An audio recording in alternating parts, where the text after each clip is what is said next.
Show. Welcome to the Matt Murphy Show. I am your host, Jennifer Sheets, and so glad that you could join me. And thank you for the wonderful introduction Mr. Chris gave me before I came on air today.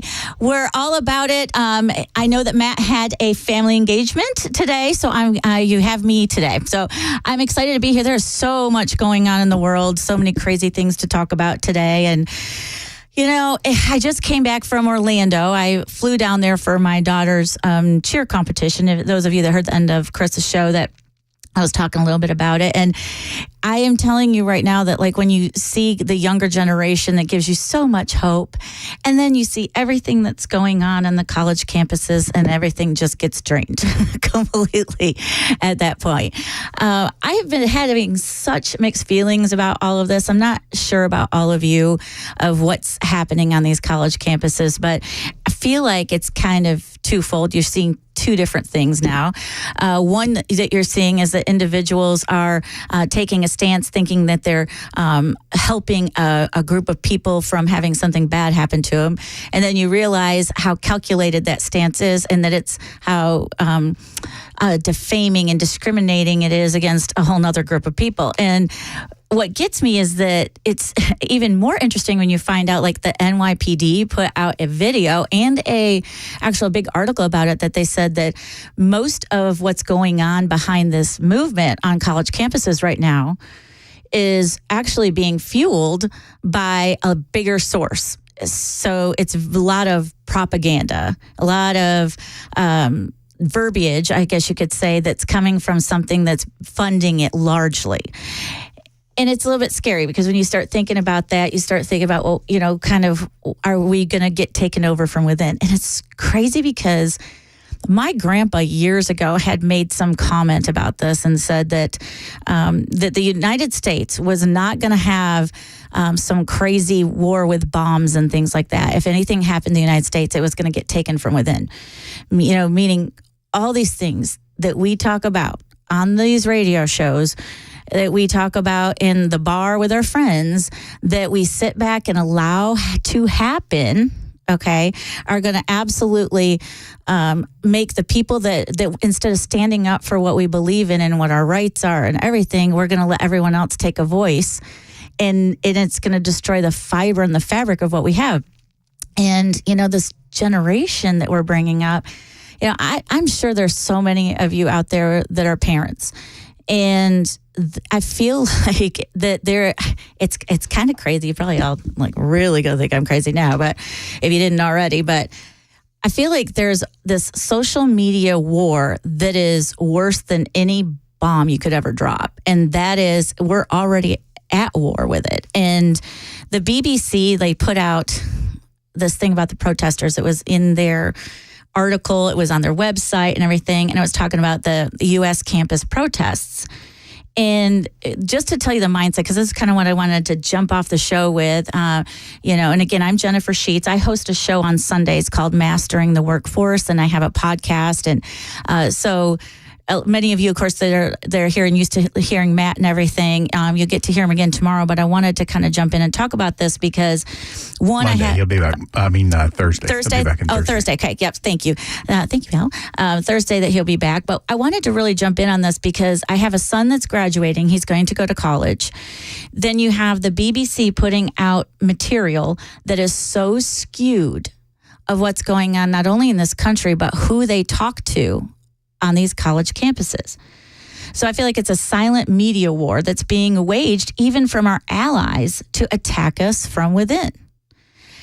And I'm trying to figure out where our voice is, because there is a distinct victim mentality with this. So this kind of goes back to, I've talked about this before, even sometimes on my show when it comes to in the workforce and things, is that there's this victim mentality that everybody has, I guess I want to use the right word here. I need to choose my words carefully when I say this, is that you've been wronged. But what happens when you create the wrong? So one of the things that this article in BBC had to talk about how these kids were saying, I call them kids because I'm old. I'm just old, that they were saying that they were probably not going to be able to walk for their college graduation because they had been arrested. And I kept thinking to myself, okay, first of all, you kind of put yourself in that position. And if you're going to do disobedience and you're going to, one kid was talking about, he said he was arrested the same day that he went to class because he was in the encampment. And then he said he had 2 final papers due and he was still behind on everything because of everything that was going on. And he still didn't have his Arabic project turned in. And this is a young student from Colombia. Now, I don't know about all of you out there, but if I know that I'm going to graduate and I've been to Colombia for 4 years, no matter what's going on, I want to take some priorities here. And I heard on Chris's show, he was playing a soundbite of a woman screaming to Whitmer in Michigan about genocide and what's going on, and you're letting children die and all kinds of things like that. Well, something I'm going to bring up today will tell you why this is such a strategic political move of what they're saying. It's not to take away from what is going on with if people or children are being hurt, but it's on both sides. It's on both sides. And, the October 7th attack, in Israel from Hamas, it was started so much of this. And then was April 24th, I think it was. They attacked again when Israel had tried to get humanitarian aid in. And then they go attacking it again. So, but, you have to kind of get all of your facts together to see both sides. But there's something also going on in another part of the world. And I think this is like a smoke and mirrors thing. It's like, look over here. It's like the magician, look over here. Well, don't look what this hand's doing because you're not going to see what I'm doing over here and it's going to be too late. And that's like literally what's going on. So when I was talking about my son, my son, a matter of fact, some of you that have heard me, they either follow my show and listen to me on the show, obviously, but the people that I'm filling in are hearing me either for this another time, second time with Matt on Matt Murphy's show. My son, when he was 3.5, was diagnosed with leukemia. And I always say the same phrase because I have no other way of really saying it in a different perspective for anyone to understand. Because not only can nothing ever prepare you for something like that, but if you think getting a cancer diagnosis for your kid is bad once, get it 3 times. And we had go to Seattle Children's Hospital. I had to have a state-of-the-art new kind of bone marrow transplant, and he's now 9 years post-transplant.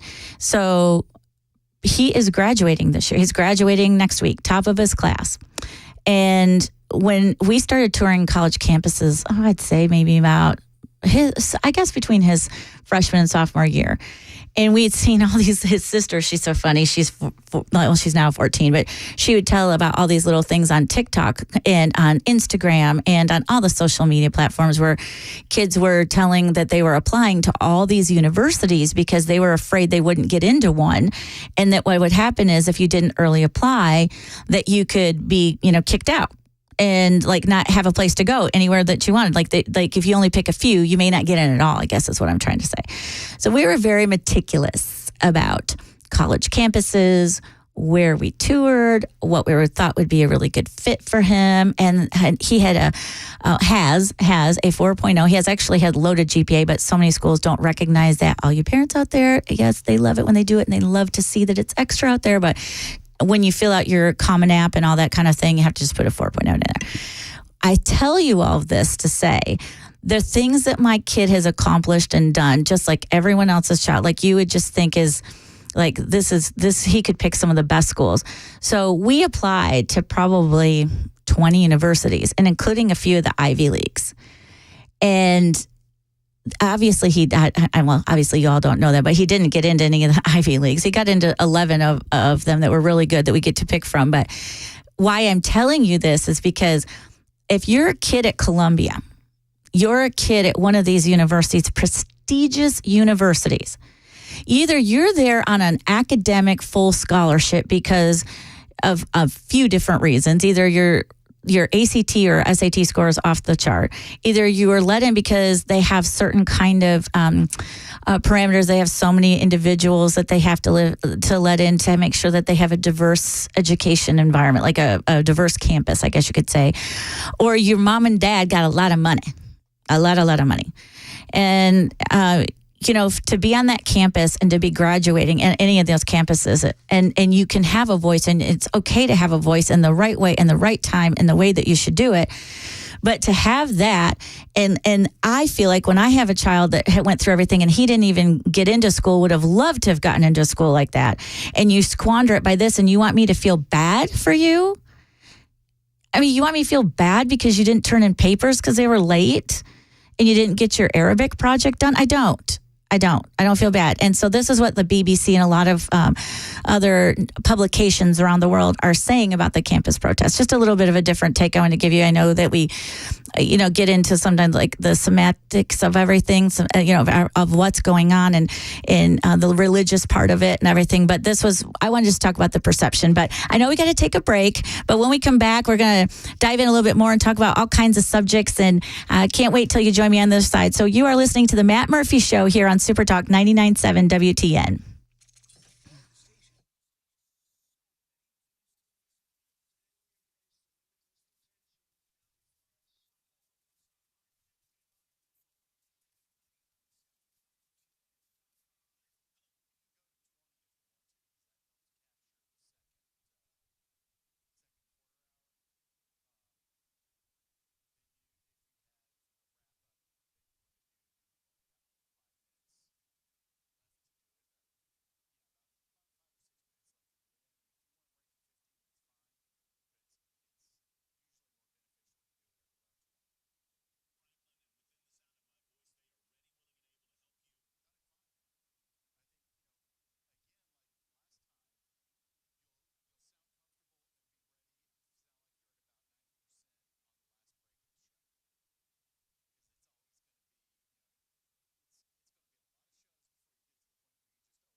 And you're listening to the Matt Murphy Show here and on Super Talk 99.7 WTN. It is 12:20 on a Monday.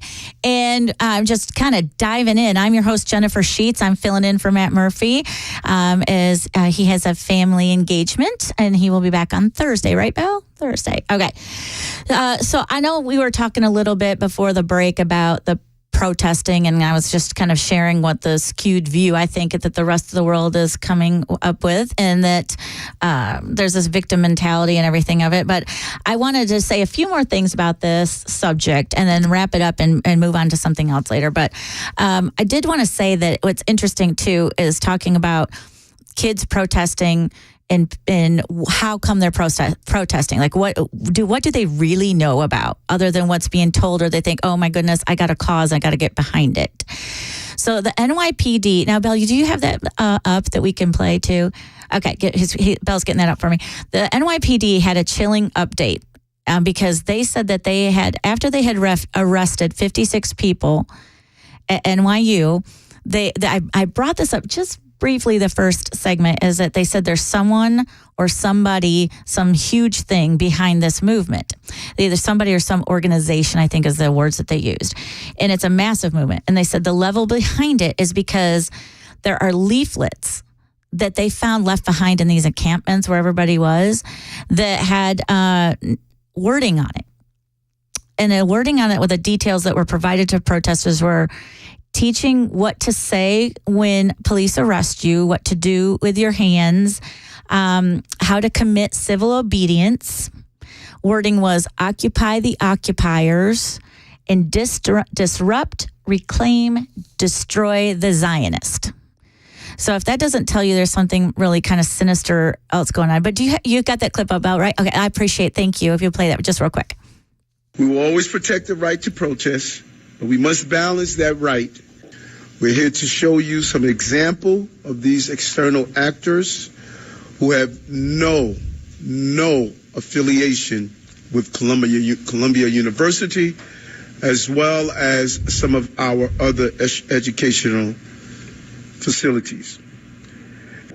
And the individuals one that we're going to show is an outside agitator with a history of escalating situation and trying to create chaos. We are seeing the tactics changing in a way that's endangering public safety. These once peaceful protests are being exploited by professional outside agitators, and the safety of all students, faculty, and staff are now a concern. Some of whom have been known to our department and others for many years for their dangerous, disruptive, and at times criminal activity associated with protests for years. So this is not about what's happening overseas. It's not about the last 7 months. Individuals that are inside of Hamilton Hall, they will be charged with burglary in the third degree, criminal mischief, and trespassing. For the individuals that are in the encampments outside, they will be charged with trespassing and disorderly conduct. Well, there's a lot to kind of take away from that. And I think this is the scary part of social media right here, because I think things escalate at a level where, oh, I see a cause, I see something, do I really understand what this cause is? And now I jump on it. And if you don't think that these individuals from these terrorist organizations and everything else don't see where that weak hole is in our society and in our youth, I mean, you're crazy. This is exactly what this is about. This is exactly what they're doing. They're finding a loophole, and then we're like the lemmings. Anybody that's old like me knows the story of the lemmings. The lemmings is one that they taught us in elementary school, and it must have been a really good story because I've remembered it my whole life. And anytime I see people following other people blindly, without having the knowledge, or just spewing out and repeating the same stupid stuff that they hear from like on TV or other people without any context behind it. I don't mind if you want to spew the same stupid stuff, even if we agree or disagree, but have some context behind it, have some facts behind it, know what the heck you're talking about. But the challenge that I find is like the story of the lemmings. The story of the lemmings is the little furry animals that one all of a sudden each year just starts running. And because they see, and then two start running. And then they see them running, and then like all of a sudden it's 3, 4, 20, 100. That's thousands of them. They're just running. They don't know where they're running to, but they know a few of them are running, so I'm going to run too. And then you know what happens? They all kill themselves because they all jump off a cliff at the end. They run off a cliff. And this is literally what we're doing to ourselves. And I just cannot I cannot wrap my brain around why we are bringing our kids up to be subservient to a technology, and then they get their information off of an internet that somebody actually coded into it what it says, and I believe that's true. So I mean, I feel like too that there's valid points on both sides of a lot of arguments.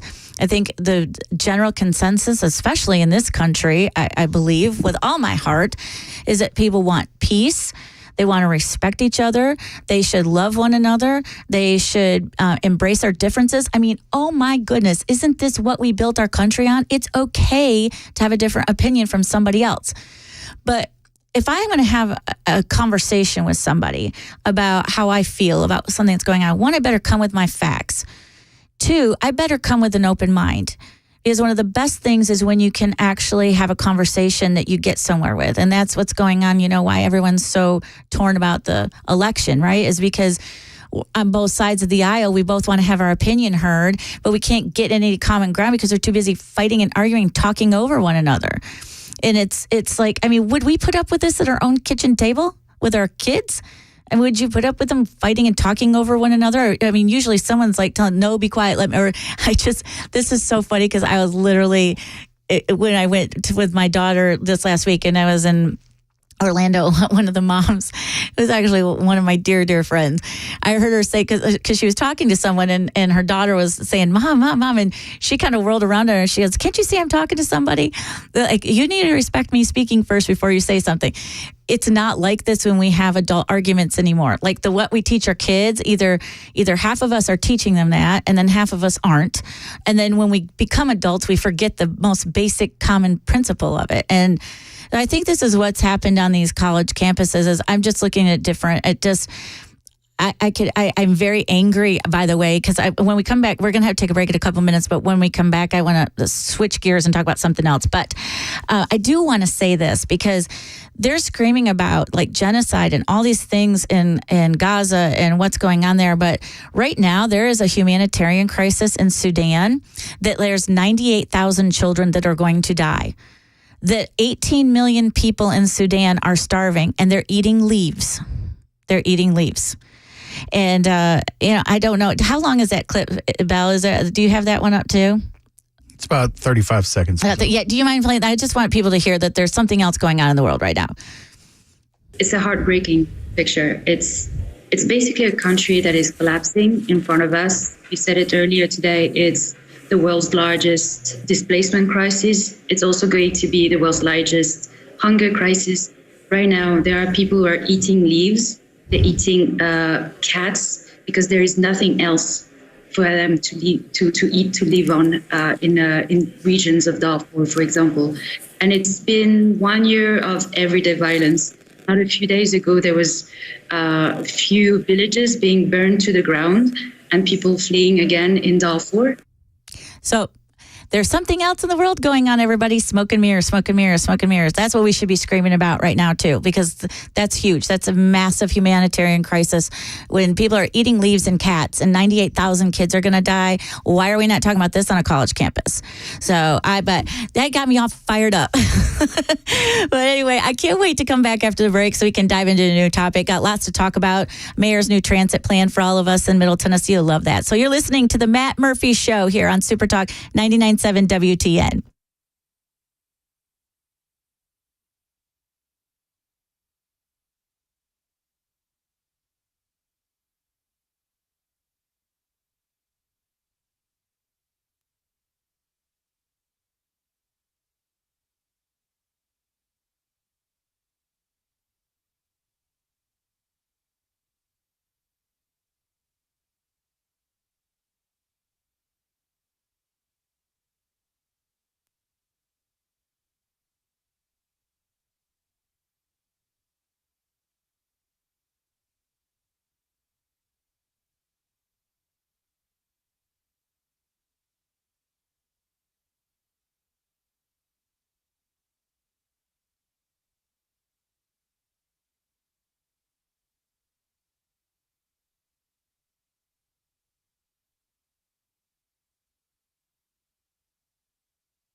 And you're listening to the Matt Murphy Show here on Super Talk 99.7 WTN. I am your host, Jennifer Sheets.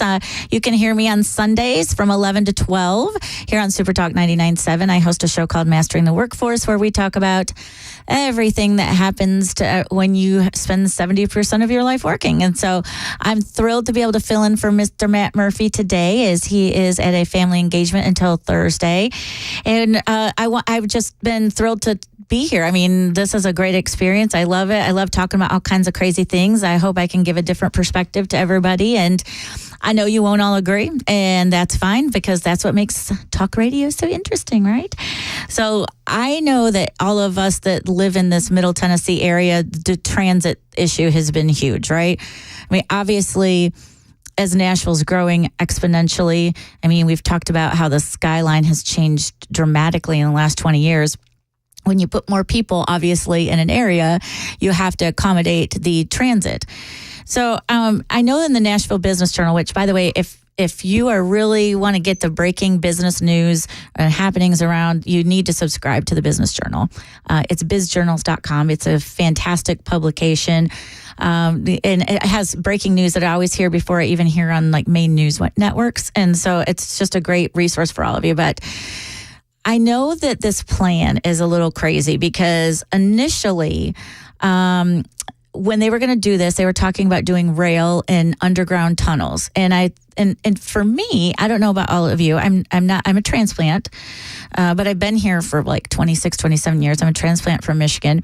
And, you know, Nashville is one of 4 of the 50 largest metro areas in the country. And I'm like, why don't we have trains? And even though we have the one that runs from like Lebanon, Mount Juliet, all the way in, I keep thinking about how you have Murfreesboro and you have, you know, Cool Springs and Franklin and all that. And what we would be able to do if we had a transit system, a train, you could just hop on and come on downtown. I know that they had talked about tunnels before and all kinds of things like that. But Mayor O'Connell, he wants to change up the original plan, which was for $9 billion to try to do tunnel and rail. He's cut it to $3.1 billion of capital cost because he's calling it all access corridors. And he says the most heavily used roads in the city that already carry a combined 80% of the city's existing transit ridership. And it would be bus routes. It's like busing. So it says about 54 miles of those routes would receive wide-ranging investment from buses arriving no more than 15 minutes apart to higher quality stations and upgrades for pedestrians and cyclists. So, of course, like the next question is, okay, so we're adding buses and we're adding bus routes and we're adding bus stations, but we're all trying to be cleaner and more friendly environmentally. And now that's, adding motor vehicles on the road. And that's why they want to do these special lanes that are only going to be for buses. I really need to see more about this. I mean, I would love it if someone from the mayor's office wanted to call the show and talk about it a little bit and help us understand this. Because for me, I'm thinking until we're electric or those buses are running on the wires. Like I was just down in Houston this last summer, and, I don't even know if that's the right word. Belle, that merely makes me sound stupid. Like the wire, you know what I'm talking about? The bus runs on like not wire, right? Cable. Yeah. Cable. Good grief. I only dye my hair blonde. Cable car versus it would be a cable car. Like a cable car, but it still looks like a bus. But then you'd still have to put rail tracks in the road, right? So I don't know. I would love it if someone from mayor's office wanted to call and explain this. But what all this is saying is that he's asking voters to raise sales taxes by a 0.5 percentage point to 9.75% for food purchases. And then the tax rate would rise by the same amount to 6.75%. And what it's trying to say is that the sales tax increase would generate more than $150 million of annual revenue, which would be earmarked strictly for transit, according to the Metro estimates, and that funding allows Metro to borrow much more, likely in a 30-year bond. And then it said the dedicated revenue would boost the city's chances for winning federal grants, being counted on to fund 20% of the expansion.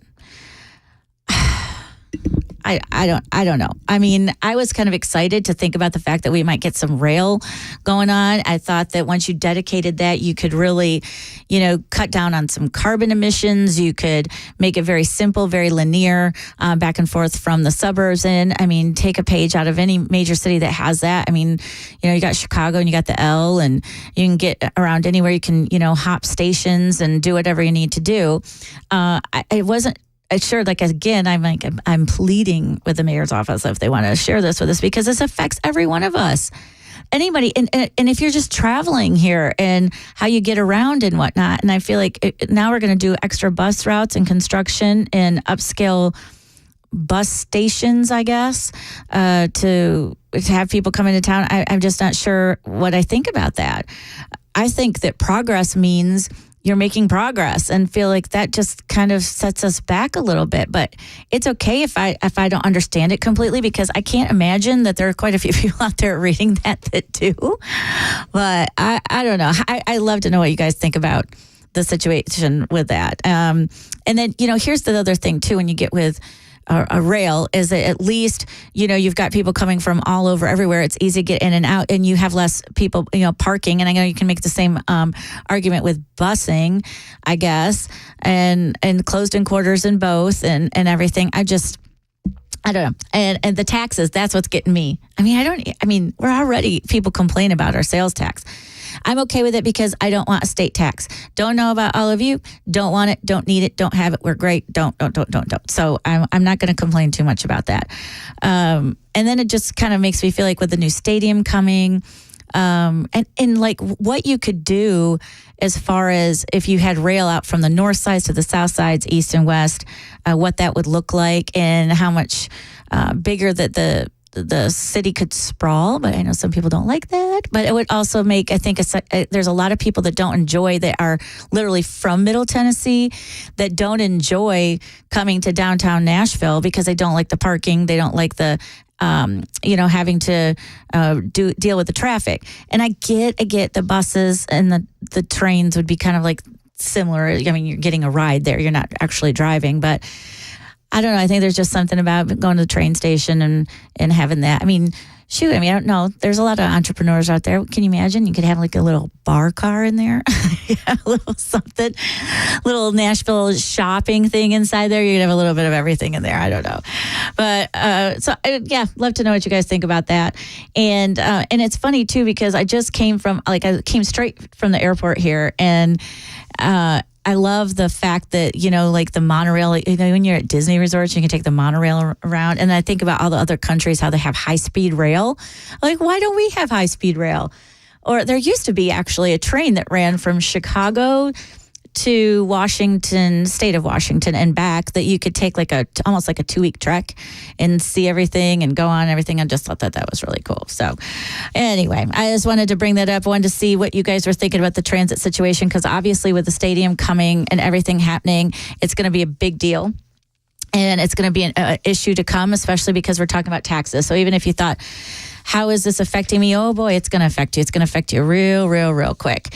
And that's my challenge with all of that at this particular moment. And then, you get if you get people that are dealing with that aren't very good at it, like in California, they got mocked because they had $11 billion high-speed rail bridge to nowhere. It took 9 years to build, and they have this high-speed rail bridge that goes nowhere, and it's $11 billion it cost. So I don't know. I think that this is something you guys all need to keep your eyes on, and you need to keep watching and making sure that you get your opinion in when it comes to the ballot box, and actually reach out to the mayor's office and have them, send you a little bit more information on it, especially for that reason. But anyways, another thing that I wanted to bring up real quick, because I just had thought about this when it came to us talking about the colleges and things like that, and the protests and whatnot that was going on, is that we have so many colleges and universities here, just in the Nashville area. I mean, you name it, from TSU to Vandy to Austin P. Like Belmont, everything that's here right now is just kind of talking about what we can do as a community to try to, get people involved and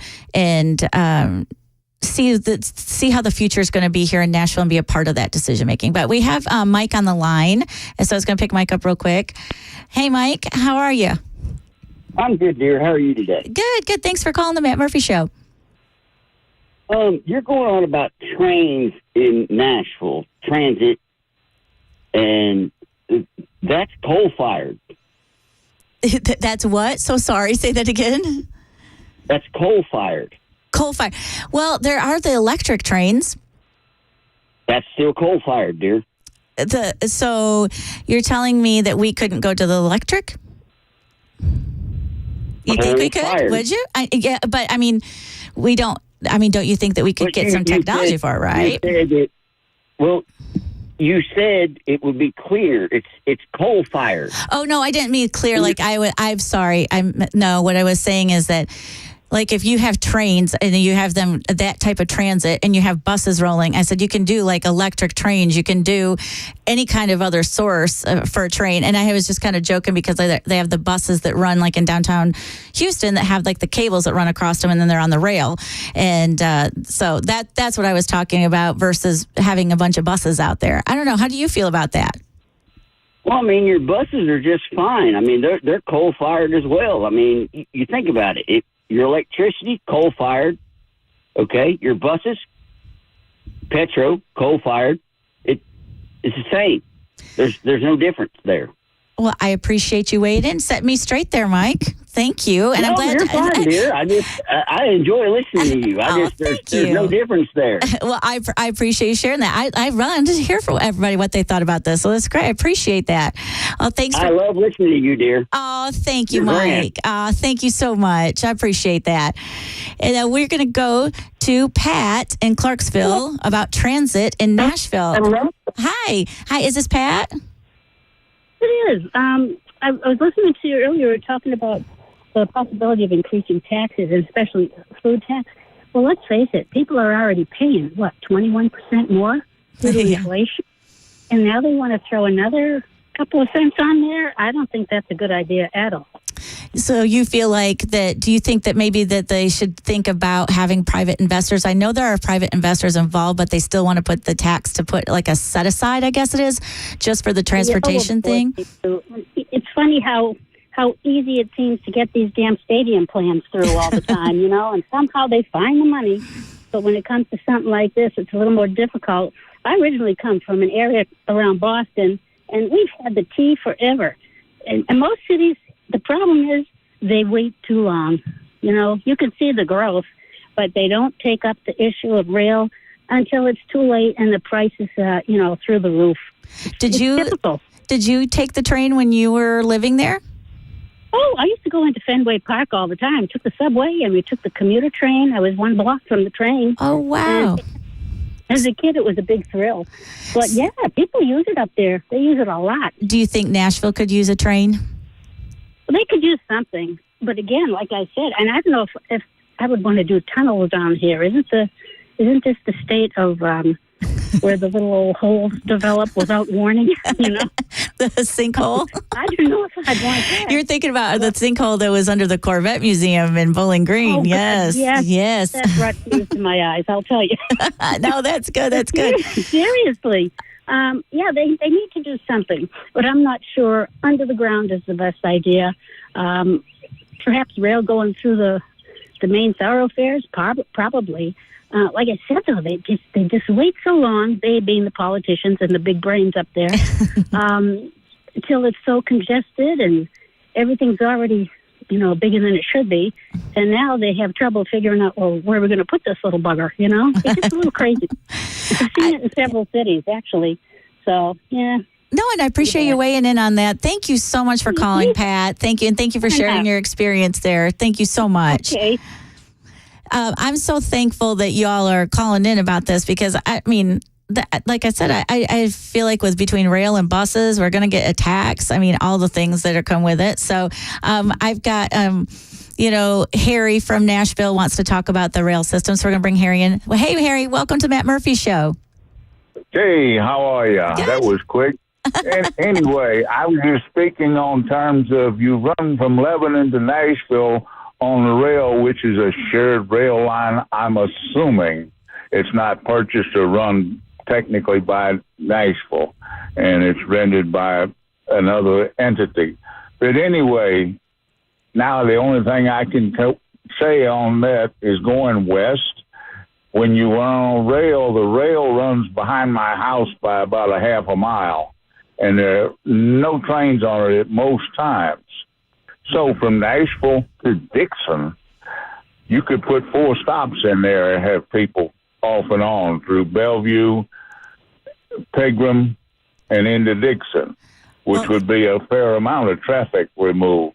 Oh, Harry, I want to thank you so much for calling in today on the show here, because you're right. That's a lot of stops. You're right, Harry. Thank you for taking the time to weigh in on that, because it would be really good. You could do a lot in there and help alleviate a lot of traffic. But sounds like we've got a great conversation going here. I appreciate it. And we're going to take a break real quick. And you're listening to the Matt Murphy Show here on Super Talk 99.7 WTN.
And welcome back to the Matt Murphy Show. I am your host, Jennifer Sheets, and we're talking about the transit system, and it's struck a nerve with the listeners, and I love it. I love every bit of it because we need to figure this out. I have some great texts coming in finally. And I apologize to everybody from the Members Nutrition Super Text line. We were trying to get it to work again for us, and it did, and so I'm so happy to. So I see all of you now, so thank you. Some wonderful takes in here. Some of them I can't read, but it's really nice because some people are talking about a bus has 56 seats. It takes 55 cars off the road. That electric rail or cable bus both uses a lot of electricity. So how do we make electricity? So how do we generate it, so that it's fuel efficient, I guess, emissions efficient, all the things. Jason says, no thanks, I'll drive my vehicle. And it says the airport master plan includes a light rail. That would be fantastic. Thank you for sharing that with me. And Trevor said we need an Audubon.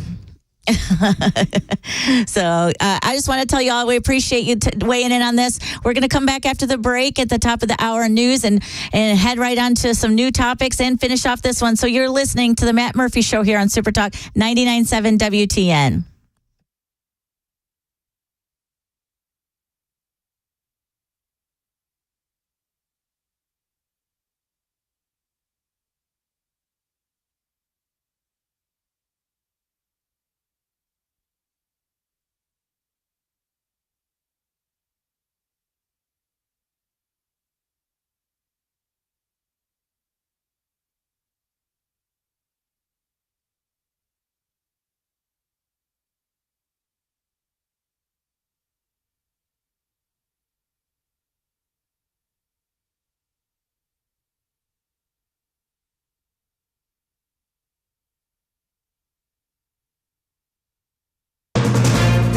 From ABC News, I'm Dave Packer. Hamas says it agrees to a ceasefire with Israel. Israel is not yet committed to the deal. ABC foreign correspondent Marcus Moore is in Tel Aviv. They have accepted the ceasefire proposal, and a Hamas official has told a network, Al Arabi, that they quote that they agreed to a proposal that includes a ceasefire, reconstruction, the return of the displaced, and the liberation of prisoners. But as the U.S. State Department says it's reviewing that response, Israel has begun dropping flyers into the southern Gaza city of Rafah, urging more than 1 million people sheltering there to get out ahead of an offensive. Meanwhile, here at home, pro-Palestinian protests continue on college campuses across the country, including the University of Chicago, where a coalition of more than 100 faculty members are standing in solidarity with protesting students. And at Columbia University in New York, the large-scale commencement ceremony canceled. A campus update from Columbia University reads, the university has decided to focus attention on class days and school-level ceremonies where students are honored individually along with their peers, and to forego the university-wide ceremony that is scheduled for May 15th. Security concerns amid protests over the Israel-Hamas war cited as the reason for the canceled main commencement ceremony. Students and parents already criticizing the last-minute move. Many of them had already made travel arrangements for the big day. Derek Dennis, ABC News, New York. After former President Trump was slapped with another $1,000 fine for contempt at his hush money trial today, has heard testimony about invoices, ledgers, and tax documents.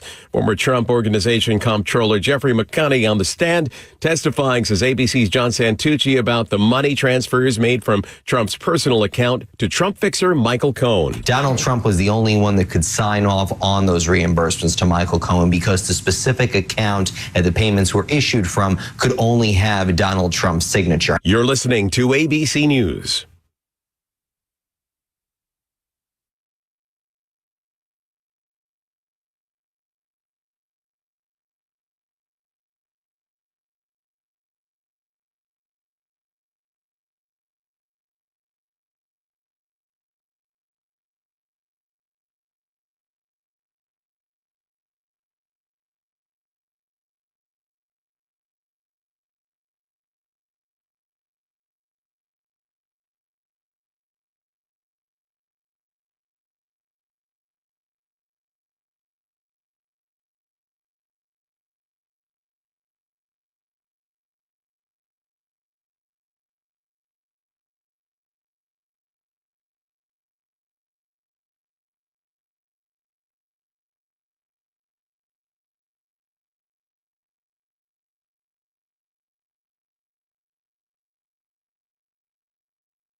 And welcome into the Matt Murphy Show here on Super Talk 99.7 WTN.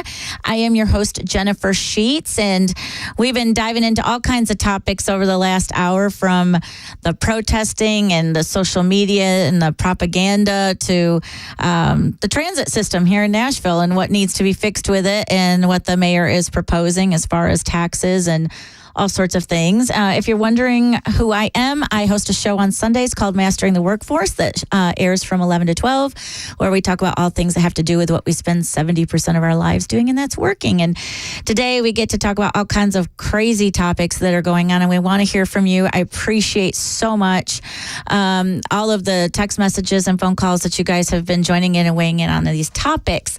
So I got to say that's one of the biggest things I want to talk about today was one of the strangest things. I mean, I had brought it up to Belle when I first came in today. And, I don't know if any of you have heard about this TikTok song or the song on TikTok was released by North Korean President Kim Jong. And it talks about how he is a great leader, that he's a best leader. And again, kind of goes back to this little social media war I truly believe is happening on our country. And their kids, there's like 400,000 downloads, I think, in the first, or views or something in the first day that it was out. And we were talking about, like, in North Korea, you don't even have access to the information. So, like, what was the point of him putting that out there? And we all have our debates that we do about, China owning TikTok and TikTok wanting to put their headquarters here in Nashville, and that, that's trying to be banned. And, how does this correlate? Is this like all connected? It's kind of like Chris and I were talking about before I came on the show today. At the end of his show is like, do I believe in conspiracies? And that's interesting, because I feel like there's always a purpose behind something. I mentioned it in the first hour about kind of smoke and mirrors little type of thing. And it's like a dumbed and numbed generation right now that we have that has no idea what these lyrics are that they're listening to. And I'm sorry if y'all are out there saying, well, they can't understand it because it's in Korean. Okay. Everything has a translate. Everybody uses Google Translate now for anything. They can figure it out. They know. And I just think it's kind of and I mean, I have children and I feel awful saying this. I don't think it's all of them, and I don't think it's all of us parents, but I'm talking as a whole. I think we're creating a dumbed and numbed generation. Like a dumbed and numbed generation, meaning like they're very, very, very, very smart, but they're numb to things that are going on. And then they just think that they can fall into the flow of what's going on. And then they have no great decision-making power of their own, which, is sad. And so it kind of creates a generation of socially irresponsible people is really what it does. And, it kind of goes back to, and you all have to go look it up. I mean, Belle and I were trying to pull it up. It just didn't really make much sense. It's just basically something that I think that you would expect to hear in North Korea. That was all in Korean, so it really wasn't going to translate well to the radio. Do you know what happened if we had that on? People would freak out if they just turned the dial on or drive through town and heard that mess. But yeah, so this is out there. I mean, you should really talk to your kids about this kind of thing, or your friends' kids or nieces, nephews. I don't know, but I do think it's not just kids that are listening to it either. I think kids are hearing, and adults alike hears a sound or music that they like, and they just start singing it. One of the things that this particular song has equated to is it said it has the vibes of ABBA from the 70s. And, Belle and I, we listened to it. I'm like, oh yeah, I could kind of hear that in it. And so, I mean, they definitely knew what they were doing when they were saying that. But again, I feel like, we're being taken over without bombs. We're taken over by a social media nuclear warhead.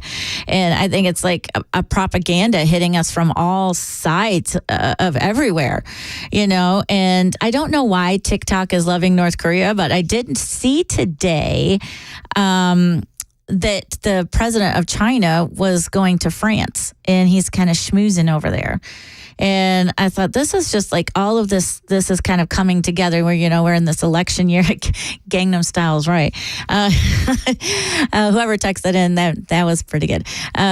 I really don't know. I mean, it says the propaganda tune had gone viral with the Gen Z users bopping around to its synthy electro bop. And what I think is disturbing is because most are clearly quite oblivious to the fact that the Korean lyrics are praising a man who's vowed to thoroughly annihilate the United States. So, and has launched dozens of ballistic missiles. And so kids thinking this is really cute and that they like it is not very good. But, you know, and this brings me to the point of the education right now, because this has been a hot button, right? We've all been talking about school choice and what got shot down in the legislature here in Tennessee about that. And, you know, should we be allowed to send kids to wherever we want to send them? Should we be allowed to homeschool? And would there be a voucher for that, for the expense of that, and how that looked? You know, I come from a background of where having a sick child for so long, I homeschooled. I had to. I did a virtual academy. The tools available right now, like if you think you could never homeschool, think again, because it was the Tennessee Virtual Academy. So my shout out to them, because it was actually where you got online and there was a teacher. You actually saw the teacher, and then there were these little squares that went around the screen, and you could see every student that was in the class. And then you had these little mouse clicked and like raise your hand, ask a question. You could type, or she could turn off the chat, or he could turn off the chat. And then when there was an assignment that the instructor had provided, you did it, and then you had the little printer next to you and you scanned it into them and you did it. And I thought, okay, this is great, especially because my son was sick for so long, and I thought this was a perfect way for him to be able to learn. And I probably think like, how did we segue from Kim Jong and TikTok over to education? But I think it's even in looking at the responses you guys are sending on the Members Nutrition Super Text line, I think it's because there is a complete letdown in that backbone of family that we're teaching, of values, and then in the education system, the handoff to it as well. And I think that people should be able to send their kids wherever they want to send them. You should be able to educate your child however you want to educate them. What's right for one isn't right for another. Some people, their children are, they struggle in social situations. Some of them are very outgoing and need to be around people. Sometimes they learn differently. They're just as smart as someone else. And those are the kids that it scares me that get lost in the shuffle, because if they don't learn the exact way that the teacher is presenting, they will fall behind. But the teacher also can't stop and accommodate every student either. So, I mean, it's just a vicious cycle. And, I do think that it's just really important that we look at what we're doing in our own homes, and that we have the opportunity to be able to send our kids wherever we want to, and be watching things like this that are happening. Educate your kids. Gosh, I don't know how many of you out there, I have met some people that they do not like to candy coat things to a certain point. I always say to everybody, I give my kids an age appropriate response. And now I'm starting to do that with adults. I've noticed over the years, give them an age appropriate response to something. But I don't know. I worry that we're raising a generation of socially irresponsible people. And so I hope that all of you out there will, make sure that you don't let your kids listen to any of that. I guess you could say that, but I would not. And they wouldn't probably, like I said, they will figure out a way to understand it, because that's what kids do, everything. But I'm this education thing, I would love to hear from all of you about that, because people have different takes on it. I know that one of the biggest issues with that had to be with it. They were thinking that people that could afford private school could still afford private school, and that people that were in public school were stuck there. And I feel like you have options all the way around. There's so many opportunities to be able to get your child an education that they need, but you have to, it's not going to get handed to you. You're going to have to look for it. And it just doesn't help when you get legislature that's bipartisan and can't come together on something as amazing as education. Like, that should be something that we all agree on the basis of it. And I don't know about all of you, but the books that they have now and what they're teaching the kids, again, I'm going to come right back to being taken over from within. I know it's my theme today, but it's starting to really get to me, because everywhere I look, there's some hidden little thing going on underneath. And it's not so much hitting us that are older, that understand what's going on and see it, but it's the ones we can't watch that we need to protect, that are younger than us, that just are blinded by this, the smoke and mirrors, the beauty of technology, you name it, and they just fall into that. And we talked about this when I filled in for Matt Murphy before, or we were talking about like self-image in social media and kind of how that has hit people and mental health with that. And I mean, there has to be a responsibility on the parent side. And I know it because you're all going to come at me and say, well, it's the parent's job to raise the kids. 1,000%. But guess what? Some kids don't have a choice where they got born, where they were born into, what kind of family dynamic and what happens. They just don't. And you can't turn your back on them as well. And to me, it's just an absolute tragedy that we're not letting people decide where they can get the education, that we're not taking up ourselves, that we're not helping others. It takes a village, everybody. It takes a village to raise these kids. And it does scare me because all this propaganda going on, all the social media stuff, I mean, it's like a worm in your ear, that crawls in and just in there. And I don't know, it's just going to stay in there and you can't get it out. And I mean, we've got to arm our kids with knowledge. We have to be able to give them age-appropriate answers and information on both sides. And you can't just, you got to let them start to learn to make decisions for themselves sometimes, but you need to show them what's going on and what's happening. And I think that they may surprise you. Like I said, I feel like most everybody in this country is a good human being and wants good and wants peace, all that kind of stuff. But you really are going to find those that are just going to argue that it's one way or the other. Like everybody's pigeonholed into one type of individual. Either you're not taking care of your kids, you don't care about this, you like this, you hate this group of people. It's just really sad to start to see that. And I would like to see everybody, if I could change some movement right now, it would be the way that we're all thinking. It would be the way that we're all thinking and the way that we're approaching things, the way we speak to each other. There's got to be a shift. We have to shift back to the old school, like the old school. Hey, someone did text in and said, is it AI, maybe not Korean leader? I mean, I guess anything is possible, at this particular point, that could be it.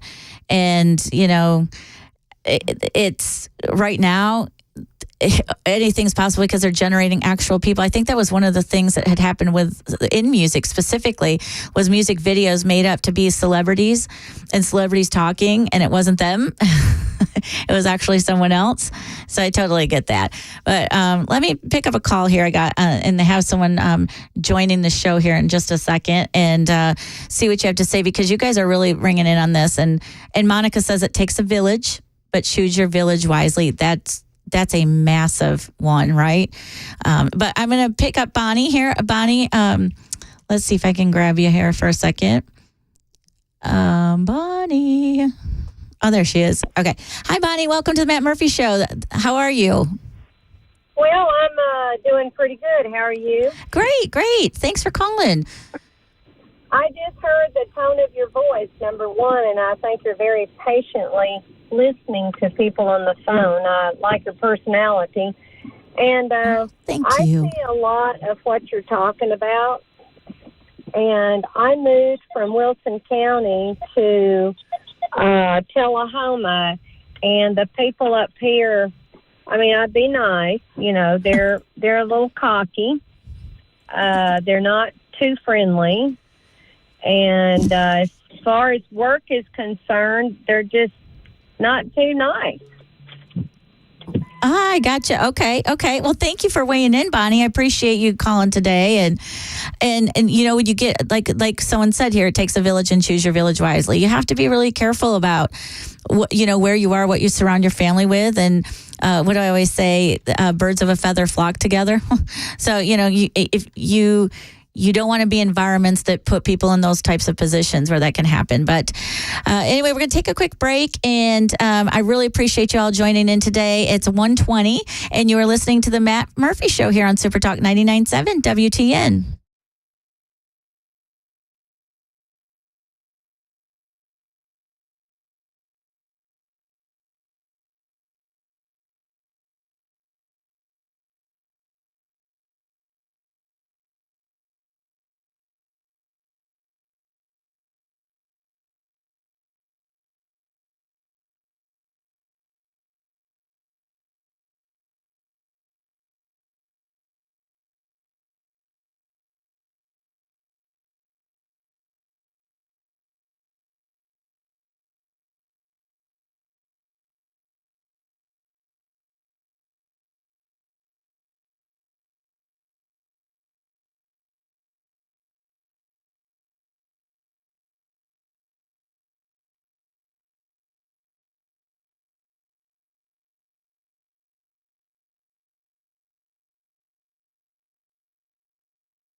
And welcome back to the Matt Murphy Show here on Super Talk 99.7 WTN. I am your host, Jennifer Sheets, and I'm so thankful that you all joined me today. And I wanted to talk a little bit about Oracle. Oracle moving its world headquarters here to Nashville.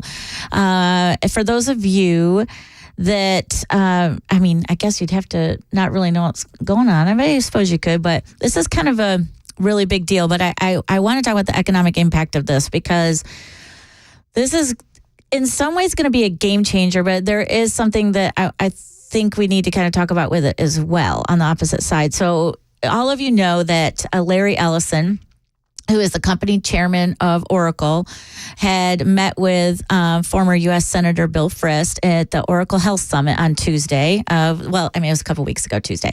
And he had said that their planned campus here in Nashville will now serve as the business software giant's world headquarters.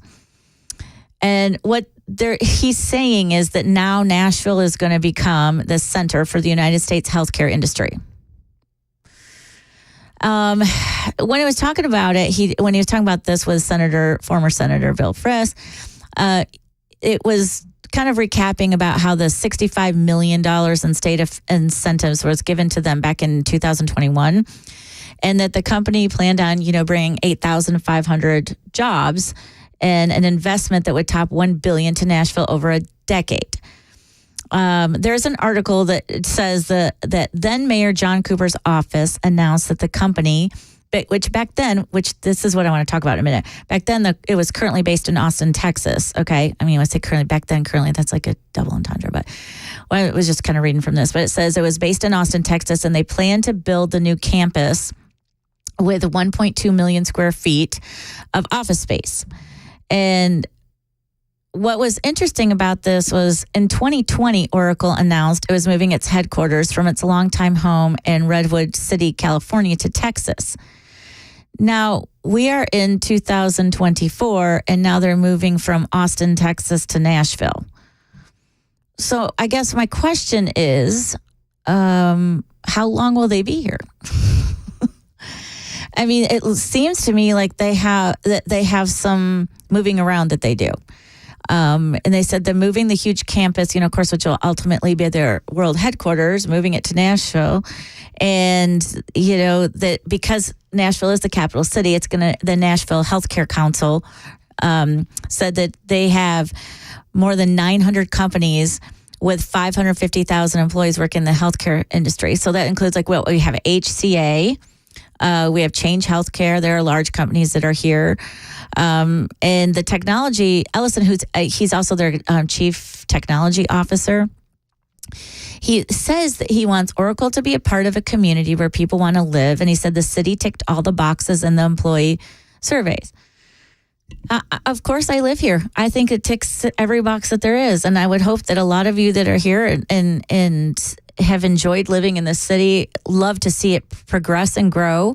I know there's a little bit of a push and pull with that, because with progress becomes infrastructure issues, taxes, crowding, property values go up and drives housing up, and is it affordable? But at the same time, you don't want to be in a place that's stagnant, right? I would say when you don't change, stagnant and complacency means $0. I mean, you're going to fall. You're going to get a ghost town, and you're going to have to move anyway. So you have to have that great balance between the two.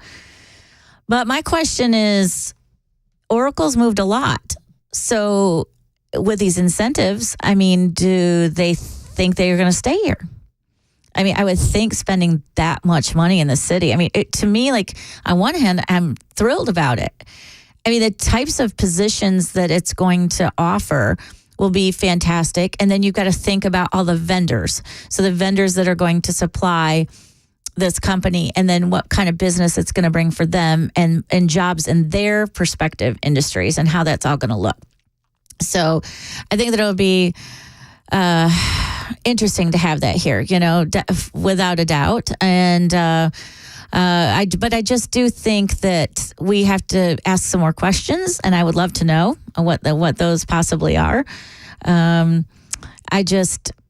don't know. It's making me question the move of why they moved. So I'm going to do a little digging on that for all of us. We probably should do a little homework, because I hope that if they're going to invest all this and hire a bunch of people, we're not sitting here, talking about 5, 6, 7 years from now and they're moving somewhere else and we have 8,500 jobs. We don't know where to put the people.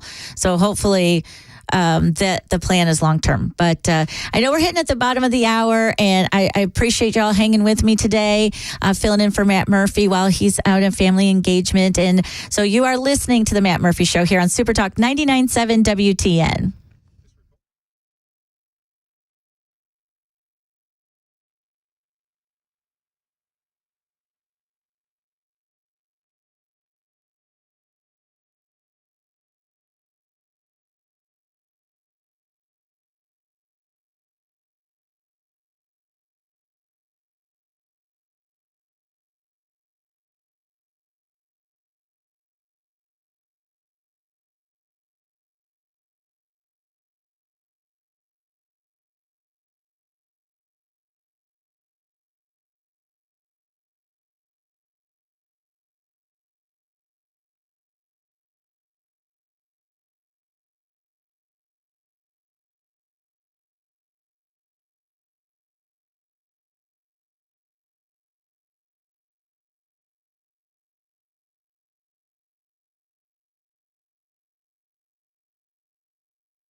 And you're listening to the Matt Murphy Show here on Super Talk 99.7 WTN. I am your host, Jennifer Sheets. I am so happy to be here with you all today. I host a show on the weekends from 11 to 12 called Mastering the Workforce. So I'm filling in for Matt while he has a family engagement this week. And I know it's a happy one. So happy to be here and help out. And I couldn't wait to jump into the next subject. I've been waiting to talk about this because...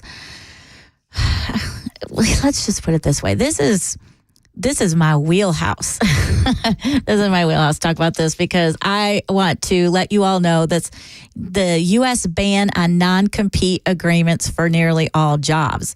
We have to talk about this because there is a huge misconception about this whole non-compete thing. Okay. And so for those of you that if you've been, traveling or been on an island and don't really know what's going on with all of this, the Federal Trade Commission chair, Lena Khan, had said that non-compete agreements stop workers from switching jobs, even when they could earn more money or have better working conditions.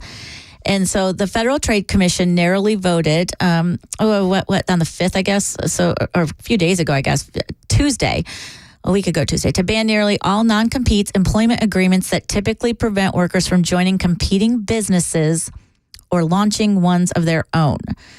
It said the FTC received more than 26,000 public comments in the months leading up to the vote. And the chair, Lena Khan, referenced on Tuesday of last week some of the stories she had heard from workers. So she said, we heard from employees who because of non-competes were stuck in abusive workplaces, she said. One person noted an employer merged with an organization whose religious principles conflicted with their own. A non-compete kept the worker locked in place and unable to freely switch to a job that didn't conflict with their religious practices. Hey, I got news for you. That is what's called the EEOC. If you have a problem with that, you should have been on the EEOC. So I really think that there's some stuff going on with that because that doesn't fit with what I know happens. But anyway, she says that these accounts point to the basic reality of how robbing people of their economic liberty also robs them of all sorts of other freedoms. So now we've jumped onto that bandwagon. It says the FTC estimates about 30 million people, or 1 in 5 American workers, from minimum wage earners to CEOs, are bound to non-competes. Okay, so I want to dive into this because I have not had any of my staff or my employees over 24 years. I stopped doing non-competes probably early 2000s, maybe 2005, 2006. And the reason is because there is a law that is tortious interference. So what it is saying is, like, if you want to protect your proprietary information and you want to protect your client base, your knowledge that you have of the industry, what you bill per hour, what you charge, what your markups, your rates, your profit are. I mean, the list is endless. The social security numbers of other people in your system, the client base, and how you service a client or a company or provide a product or whatever the case is. You have them sign a confidentiality agreement, not a non-compete. Plain and simple. You protect yourself with that. Okay. I have been told for years that non-competes were not really any good anyway. What happened was companies started trying to make these ironclad things in, because you always say when something happens, it's because there was a catalyst before it. So what was happening is people would take a trade secret, or they'd take something and they would harm another company. And when they harm another company, that company cannot do business, and then those people lose their jobs, which isn't fair, especially because if you're the one that put the skin in the game and you built the company and you came up with it, somebody shouldn't be stealing it and taking it and giving it to somebody else. I mean, I think we all think I would like to think people think that's fair and right and how it should be. But I also think some of these non-competes, what caused this, I don't necessarily like the overreach in it, and especially because I never thought they were enforceable anyway. I know there are people that are going to text in and call in about this because they will have one that they felt like they could not leave their job because of the way that it was written. And this is where I caution all of you to read what you sign before you do an orientation and you hire with a company.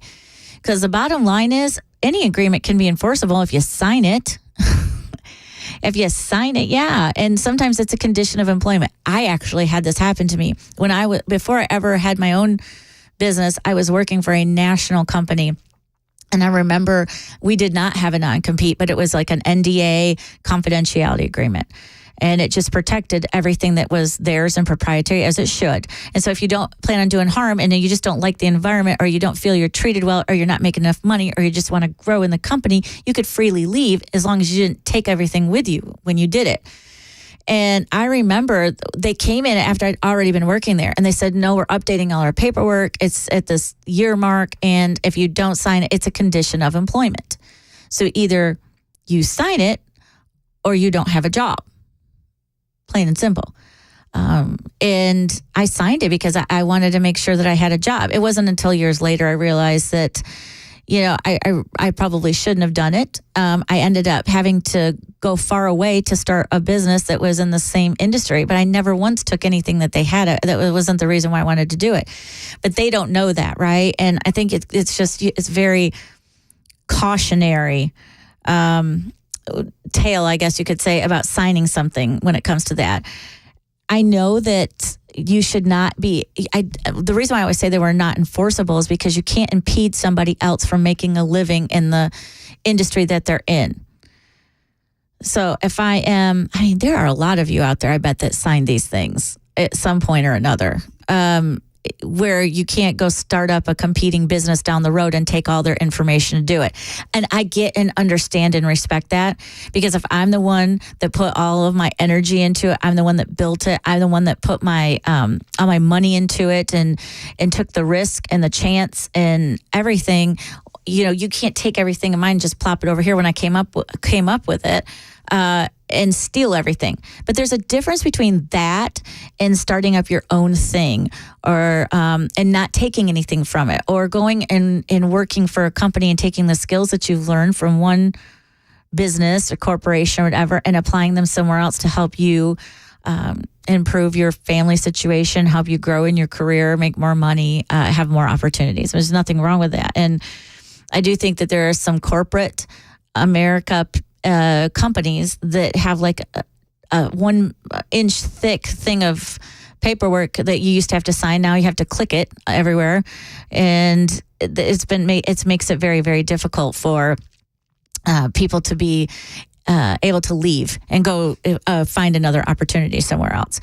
But I caution y'all, read what you have, because they can completely enforce anything if you sign it, but they're really kind of unenforceable. And they're really rolling the dice, a lot of these companies are, to see if you're actually going to do it. And then they come after you and say, you can't hire this person because they had a non-compete with me. And what scares companies away, that bring you on that, and I'm sure if you've interviewed, they say, hey, do you have a non-compete? I ask that question, not because of you as an individual, but what happens is if one company starts to go after another company. And then when that happens, you're in that legal thing. Even if you win, that's money, that's time. You can't start working. And now I have a vacant spot because you can't work till I get this resolved. And nothing happens quick when it comes to court or anything like that. So it makes it really difficult. But I know that people have gone crazy about this. Non-competes are everywhere. And it does, I think, set a dangerous precedent for micromanagement of business, because what you're going to find now is that people are like, okay, great, it's 60 days. And then when this law goes into effect, I can jump ship and I can go wherever I want to go. And then what's going to happen is there's going to inevitably be people that take companies, clients, secrets, social security numbers, whatever, because there's good and bad people everywhere. And they're going to use them against the company that they just left. I mean, contrary to popular belief, not all companies are bad and not all people are bad. So, I think it's going to be, one thing I strongly disagree with is that she says it could lead to increased wages. This girl that did this, this woman that did this, increased wages totaling nearly $300 billion per year, encouraging people to swap jobs freely. That is not what it's going to do. Flat out telling you it is not what it's going to do. Because what it's going to do is it's going to have such a cost to businesses that the cost of goods and services are going to skyrocket, because now they have to constantly have people. It's like a round robin merry-go-round. It's like you can't get your footing, and then people are going to think they're driving the wage up. Oh, I'll just I get offered XYZ from this company. I'm just going to go there, and then that's going to happen, and it's going to have a domino effect. You're going to pay for it. You're going to pay for the people that job hop. You're going to pay for the people that do that take secrets from someone else, or even identity theft. I mean, because now you're putting nothing in there to protect it. So I think the only way companies can kind of fight back, I guess, a little bit from that would be they're going to have to enforce confidentiality agreements, NDAs, things like that, in order for that to happen. Otherwise, if they don't, they're gonna lose their business. It could actually be catastrophic to some companies. But I am glad to see that people are feeling like they're not going to be tethered to some document they signed that was an inch thick that was keeping them or impeding them from doing what they needed to. So, I'm telling you, I don't want to keep non-compete. Let me be clear about this. If I am not, I don't like non-competes. I don't have people sign non-competes. I think I just had a question about it. I don't. What I'm saying is about this is there's a difference between a non-compete and a confidentiality agreement. There's a difference between protecting what is yours and keeping secret what they learned while they were there and your proprietary information versus, having, someone have to sign something that keeps them from doing another job. I think the companies have to have a point where they actually protect themselves, and people do too. So, anyway, that was my take on banning non-competes for nearly all jobs. But we'll see. You'll see real quick how much that's going to trickle down and affect everything. But I know we're going to have to take a break. And when we come back, got a few more things we want to dive into. And I'd love for you to message on the Members Nutrition Super Text line. And let us know what you think at 615-737-9986 for those of you that aren't used to messaging on that line. And that's 615-737-9986. I'm going to grab a real quick call before we take a break. You are listening to The Matt Murphy Show here on Super Talk 99.7. This is Jennifer. Hello, caller. Hello. Hello. Hi.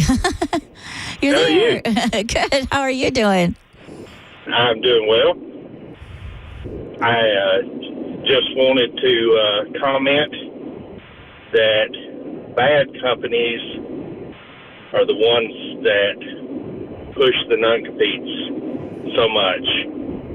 And most people, the reason they want to leave a company is because of negative changes that have happened since they signed that non-compete.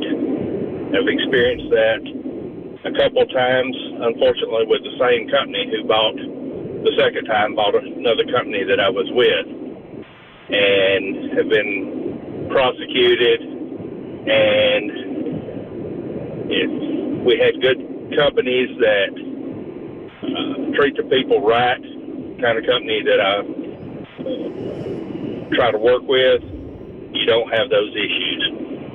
I appreciate you sharing that, because I think I do think this is a passionate subject, because some people feel differently about things. And so let me ask you a quick question.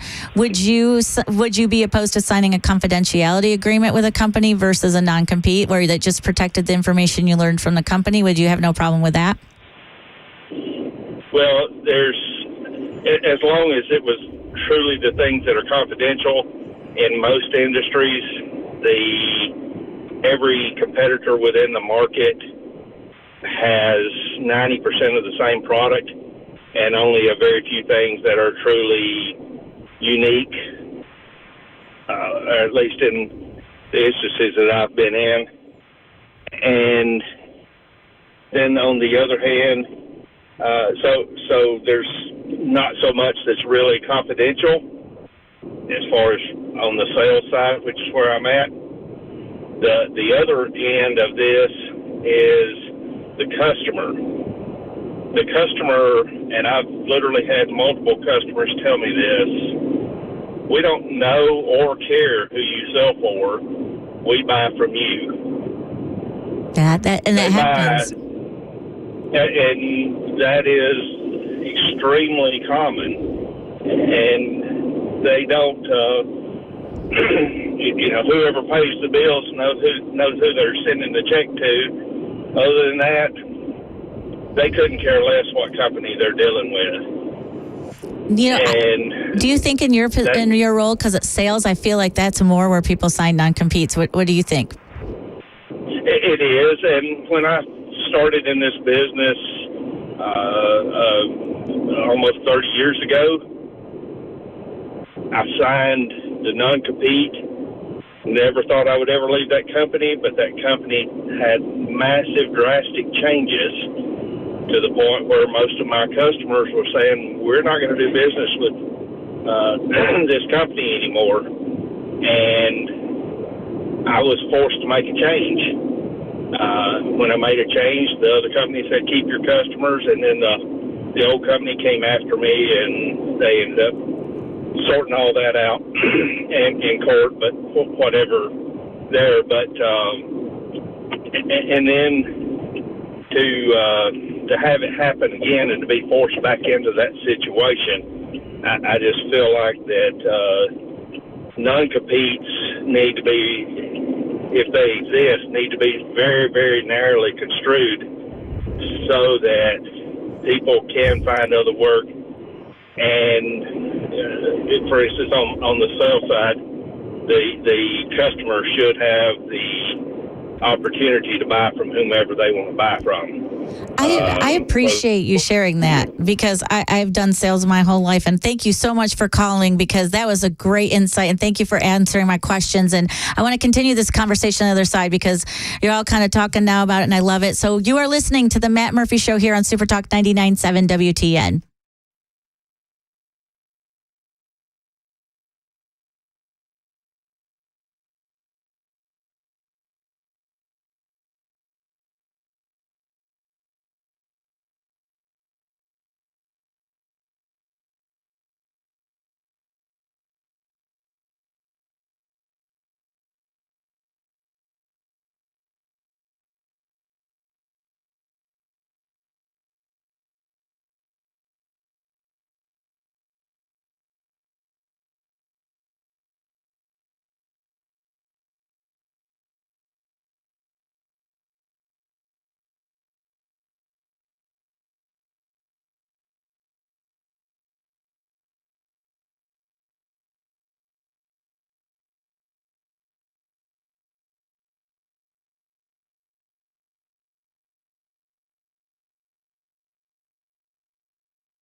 And you're listening to the Matt Murphy Show here on Super Talk 99.7 WTN. I am your host, Jennifer Sheets, and we were just talking about the non-competes going away and kind of how everybody feels about it. And I've been talking a little bit to Tommy out of Rutherford County, out of Murfreesboro there, and he was talking about that he had to sign one. It was in the pest control industry. And he said that he went through this with his previous employer, and this attorney explained it to him that if you sign a non-compete at your hire date, then it is enforceable. If you sign it post-employment, then it was not enforceable. And that was 6 years ago in Tennessee. But it was for all of Rutherford County because I had a mile restriction on it. But congratulations, Tommy, because he started his own business in the same industry. So that was his kind of way to go around it. But I appreciate you all weighing in on this topic because it's kind of a hot one. It's going to stay around for a while because it looks like it's getting held up a little bit. They've filed some lawsuits in a few places to stop it. So anyway, thank you for listening to the Matt Murphy Show. We will see you after the top of the hour for our last hour of the day. And you're listening also to Super Talk 99.7 WTN.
Welcome to the Matt Murphy Show here on Super Talk 99.7 WTN as we are in our third hour. It is 2:05. It is Nashville, Tennessee that we are in. It is a warm day, and I am your host, Jennifer Sheets. I have a show that I also host on Sundays from 11 to 12 called Mastering the Workforce, and I am honored and humbled and excited to be here with you today as I am filling in for Mr. Matt Murphy as he has his niece graduating. So he's out for family engagement, which so glad to hear. That's the moments that you need to capture. That's where you should be. And so I'm just helping out today and trying to get you guys to weigh in on some topics we have. I mean, I've had some time to think about it. I was gone all last week with my daughter at a cheer competition, and so I've had a lot of time kind of to think about things in between and want to just share some of those things I've been seeing that's been a little bit crazy. But just a couple little quick thoughts of our end of the last hour. We were talking about the non-competes going away, that the FTC was banning non-competes. And I just wanted to say that super quick that there's a gentleman that had messaged that said he's a union truck driver and that he was told that when he retires in a year that he can't get his pension if he goes to work delivering someone else. And he said that includes not only other trucking companies, but even pizzas. And he asked if this will ever override that. That is a great question for you to ask. And I think that's just crazy. I just don't know how you can keep someone or impede someone from doing what they are supposed to do for a living. And so my advice to you would be definitely have an attorney look that over, because I can't imagine the even pizzas part, and let alone the fact there's got to be some kind of loophole in it, whether it even has like a distance, because sometimes non-competes do like within 50-mile radius of something or whatnot. But I would definitely have someone look at it, because I think that's just not a great way a company should be looking when it comes to having people come back or finding people to refer to their company by doing that to them. So especially when it involves his pension, it seems like it's insane. That just seems like a really odd way to kind of blackmail you into not. I mean, what if the guy wants to drive for Uber after he's retired just for extra income? That's silly. And let's face it, you ain't going to make squat on Social Security, right? You're going to have to. I mean, most of the people I know, if they do retire, they have side hustles anyway. You know, like, how can you tell them not to do that? And even if they're only doing it because they don't want to sit in the house watching TV and, they want to feel some sense of productivity. Right. You're going to tell me I can't collect my pension, which was part of my pay? Yes. Because I want to drive Uber Eats or I want to drive for. Yes, exactly. I'm trying to avoid cursing here. I know. Well, it made me really angry. Why do you think? Because normally, like, especially after coming back in our third hour, at the top of the hour, I'd be kind of like, okay, I got a few other things I love to get your opinions on and talk about. And then I saw this text come in, and I was like, that's terrible. And like you said, messing with someone's pension. You have a pension because you busted your tail for a company for how many years? Yeah, and it's not like they were doing that altruistically. That was considered part of your benefit package. Right. So 1972, if you run that by a lawyer and you get any further information, be sure and text back in so we can find out what the answer is. Oh, 100%. That's why I was saying, you need to let your attorney look at that, and it's worth it. I mean, there's probably plenty of them that listen to the show or can refer someone over, and that way we can put you together, because if that happens, send us a text message on the Members Nutrition Super Text line, and we'll put you guys together so that you can take a look at that. So I was just switching gears a little bit because of travel. And I know so many of us are this is summertime coming up, and we travel and get out. And I know that there's this, a couple things I've seen when I was traveling. They've got the new, I think it's kind of an ID that you have to get in order to travel now that kind of clears you. It's not the clear like you guys probably are thinking. There's something else. And I actually saw it in the airport today. And then the travel got me thinking about this crazy story. I don't know if you guys have seen this or heard about it on the news or anything like that, but they had found 3 bodies in Mexico that were identified, 2 as Australian and 1 American, killed in a carjacking on a surfing trip. And it said they were discovered in some hard-to-reach well near Encenda. So I guess this is like on the Baja Peninsula, somewhere in there. And it said that it looked like they had been carjacked and they were thrown into a well. And they were found near like a well hole. It says Mexican fishing well or something like that. And anyway, the missing surfers were, like I had mentioned, are from Australia and the U.S., and they were killed in an apparent carjacking. And so then it got me thinking, because I feel like I've been reading a lot of stories like this lately.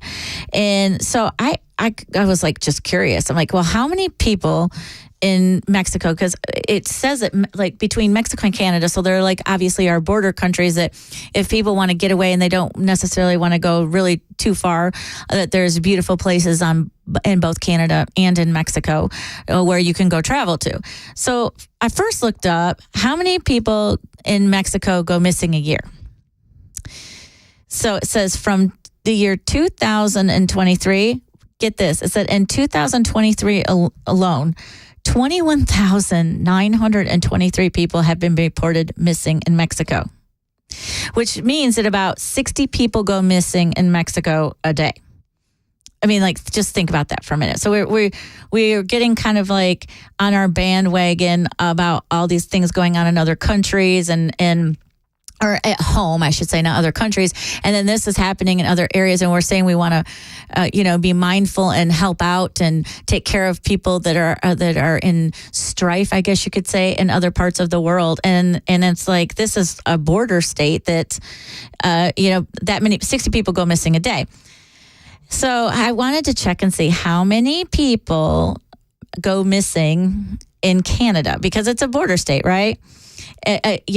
And I thought, is it just probably just because it's cold and people don't go there a lot, but it's not that cold all the time. But it says how many people go missing in Canada. So there's 40 million, I guess, Canadians that are in Canada. And oh my gosh, it's like way less in Canada. I'm going to get the number here.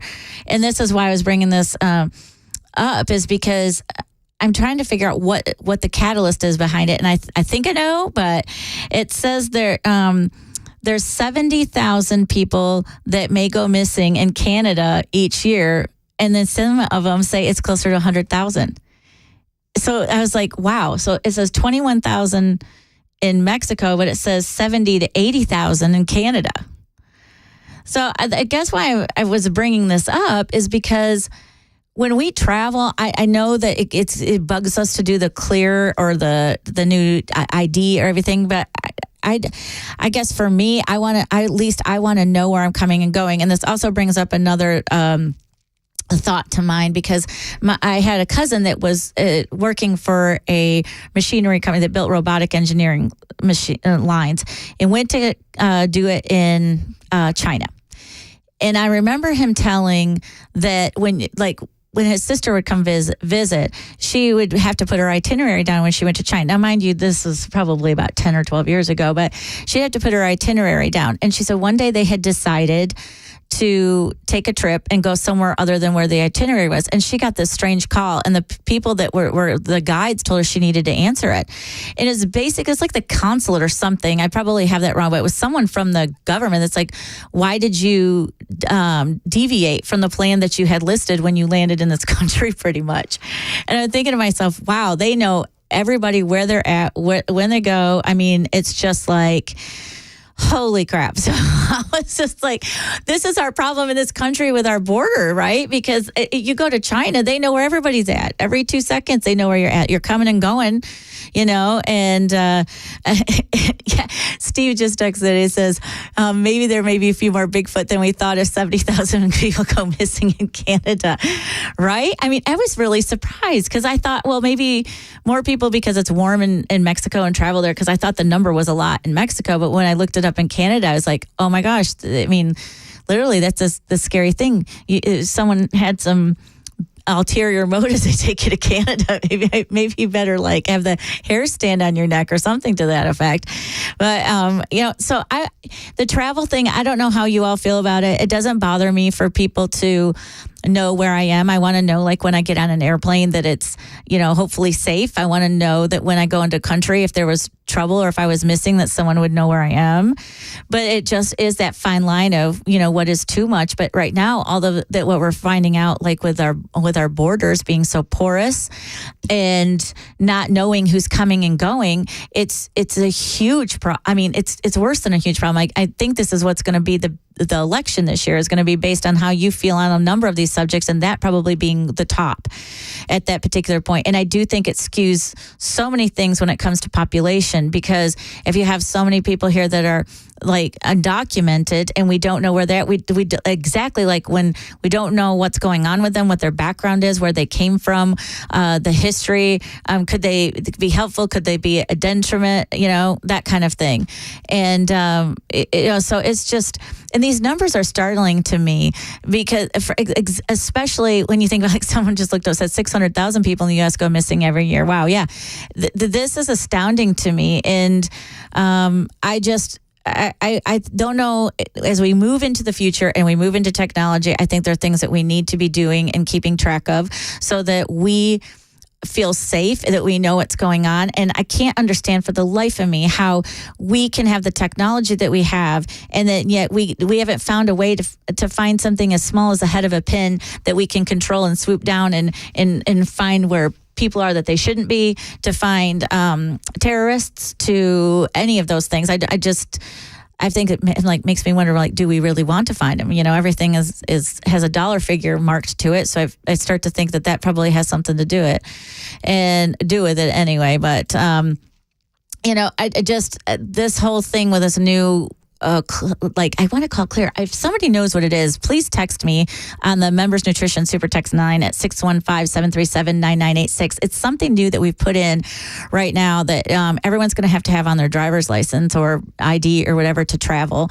But it is funny how we all have to have that, but then other people can just come and go as they please. So that does, make me laugh. But yeah, and I do think that, like Duffy texted us, I imagine Canada, you get lost in the wilderness, and in Mexico, it could be cartel related. Yeah, sure. I mean, I get it, how it's just different wherever you go. But it just tells me I at least want someone to know where I'm at in case something goes awry in the world, And the other thing I wanted to bring up about that, too, is I don't know what you guys feel about how it's the IDs that you have to have. I think it's like 18. So you know how you have 18 to vote, have to be 18 to vote, 21 to drink. But there was a new one that came out too that said that you couldn't, it was like get a golf cart or some kind of crazy thing like that without a certain age or whatever. And I don't know. I'm just at the point right now where, we want to keep track of everything else, but Real ID, thank you all. Thank you. Real ID, gold star on the driver's license. I knew y'all'd save me with that. You guys are so nice. Yes, Real ID. Everybody's chiming in now. Yes. So I think that's supposed to go in effect. I thought it said May 3rd, although, I was just in the airport and I did not have to do that. I was just going to look up and see exactly what you have to have it. It says it has to be compliant to board domestic flights and access certain facilities. And I don't know how many of you have actually done that yet, but I'm thinking if you're going to do that, why not just do a passport and at least, let you know. But anyway, but moving on to other things. One of the things I wanted to talk to you guys also today, too, is about how the CGI video that's come out with, speaking of that, and speaking of China, about the lunar base that's up on the moon. And how they show it launching, and it's supposed to be a space shuttle, and they blurred out the U.S. space shuttle in the back of it. It's really kind of funny. And so it brought me up to the topic of people being generated as to saying something that's not that human being, that's not that person. I think we kind of touched base on the beginning of the hour. So that is a little bit of a topic that's a little bit frightening right now. And I'm hopeful in the next, because it's an ambitious thing that's going on right now, is mimicking people, that if we're having people that are in the technology world learning how to detect that, and where we can actually flag it and be able to tell what the difference is. So anybody wanted to chime in on that too, I'd love to know, because that's a little bit scary that they're AIing moon landings and things like that. So anyway, but we're going to have to take a break here. But when we come back, we'll dive into some more stuff. I got some people texting some really good stuff in here, and then we will wrap out the last half hour after that. So you are listening to the Matt Murphy Show here on Super Talk 99.7 WTN.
Hamas has now accepted a ceasefire proposal. It's now being reviewed by the Biden administration, and a fatal shooting here in Nashville being investigated. All coming up 2:30 Super Talk 99.7 WTN.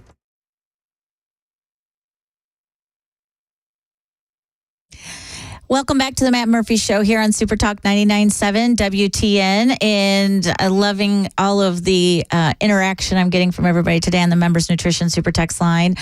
Someone brought up, welcome, Jennifer, time to start embedding GPS locators. Hey, that's a big one. You know, I've heard a lot of parents now giving kids an Apple tag and putting it into their shoe or something like that so they can track where they're at because they're worried about them because of all the trafficking that's going on right now.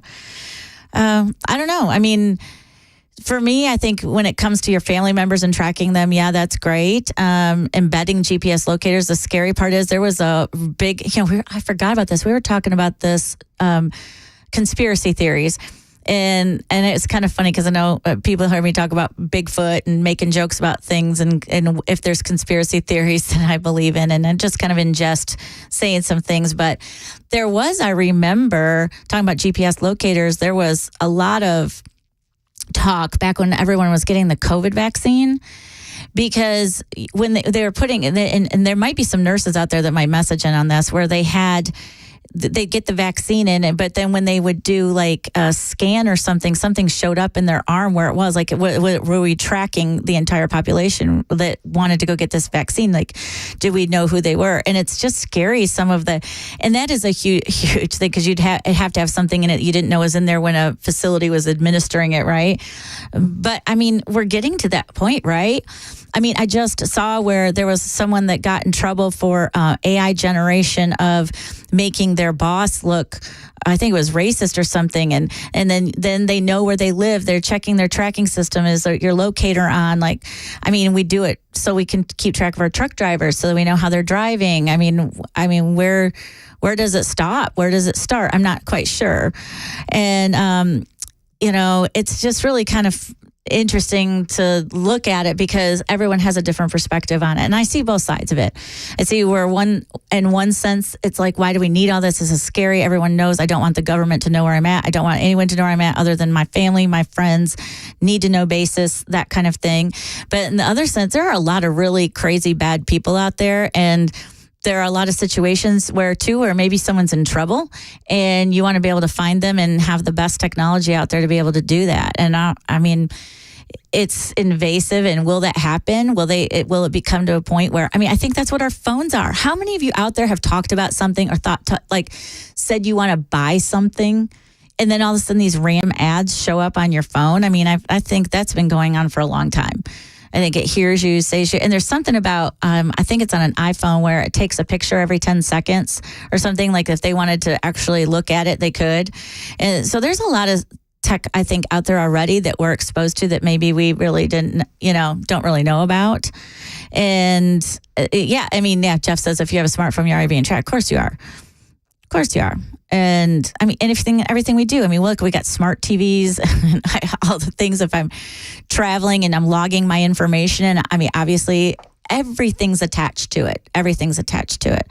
But how much do you want to know? And isn't it just funny how we get so guarded about that, but then we can't find, like I said, a terrorist or someone that's missing for days on end, and we have all this amazing technology, but it seems like at the times when you need something, like nobody has an answer for it. Nobody. And yes, Sandra says they also read text to push ads. Of course they do.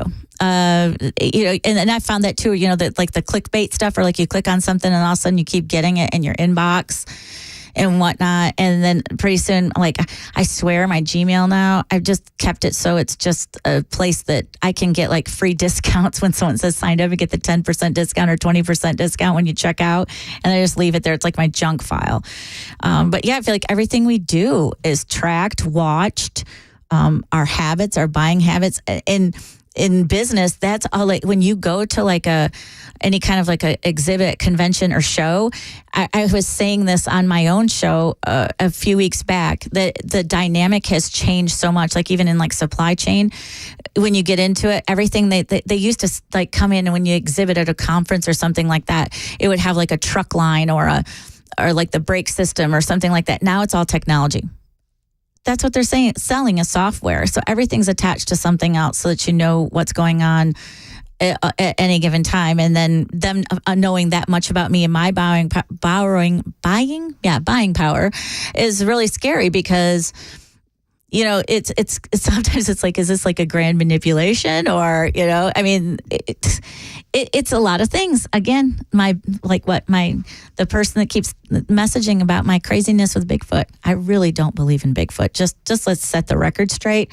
Never thought I would bring that up today on the show, but apparently I am having to do that. Well, you're not allowed to make jokes. That's right. There's no sarcasm allowed in this show. That is right. I forgot. I missed that memo. But heading into the last half hour of the show today, got a couple strange news things I'd love to talk with you guys about. Crazy stuff kind of going on in the world. But we appreciate you listening to the Matt Murphy Show, and also to Super Talk 99.7 WTN.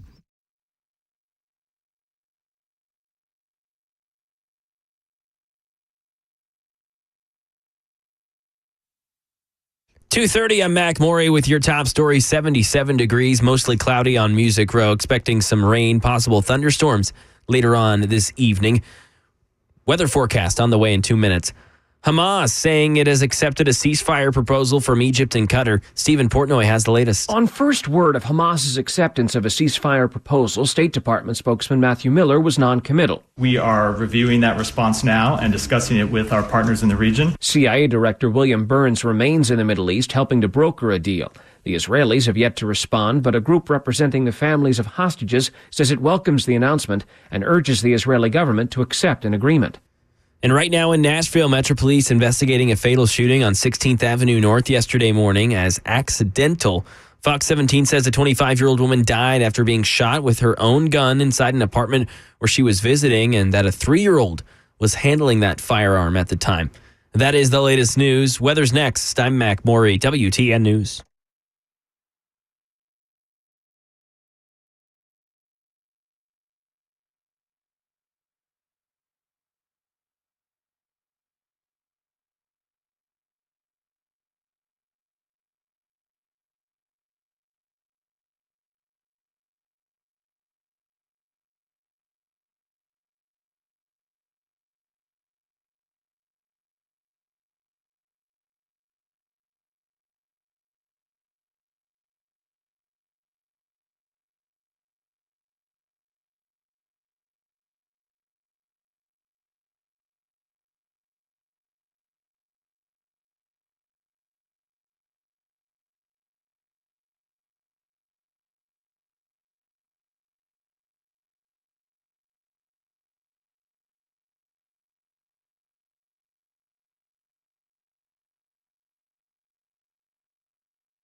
And welcome back to the Matt Murphy Show here on Super Talk 99.7 WTN. It is Monday, the 6th of May. I hope all of you did good on Cinco de Mayo yesterday. Had a good time to relax and maybe enjoy a margarita or two. But I wanted to talk a little bit about something kind of really funny, actually. That there's some crazy news, and one of the things that is about me is like I feel like, and I guess like Belle was saying, and I appreciate that, Belle. I like to laugh. I'm lighthearted. I mean, I can debate serious topics, and you're either going to like it, not like it, whatever it is, what it is. But we can talk about all these things. But it's always good sometimes to talk about fun stuff and lighthearted stuff and that kind of thing. And there is some very strange news out there today, like just really strange news. There was an article about Wally, the emotional support gator. And it got me thinking about how it takes so many different types of people to make the world go around, and what is comforting to one is not comforting to another. And then I thought about when I was traveling this last week, how many people I saw with emotional support animals or support animals are everywhere. But this is an alligator. And it said his name is Wally the Gator. And I guess he's got his own Instagram account. He's got his own FundMe account and everything. And apparently the Georgia Department of Resources told NPR on Friday that a permitted trapper had responded to a nuisance alligator call in a remote location. And now that this guy has found him and wants to keep him, he says he's his emotional support. So he has a Wally Gator Facebook page. And I just thought, this is so strange. And, then they talked about a zebra escaping and captured in Seattle, or like around Seattle after going through the Cascade Mountains. Like, what is going on? There's strange stuff in the world today. I'll tell you the strange stuff. But I have had one of my biggest things that I liked and I hate that I've done is, I don't know if any of you have done the Nextdoor app on your phones. It's driving me nuts. The stuff that people put on the Nextdoor app is like falling in this strange thing.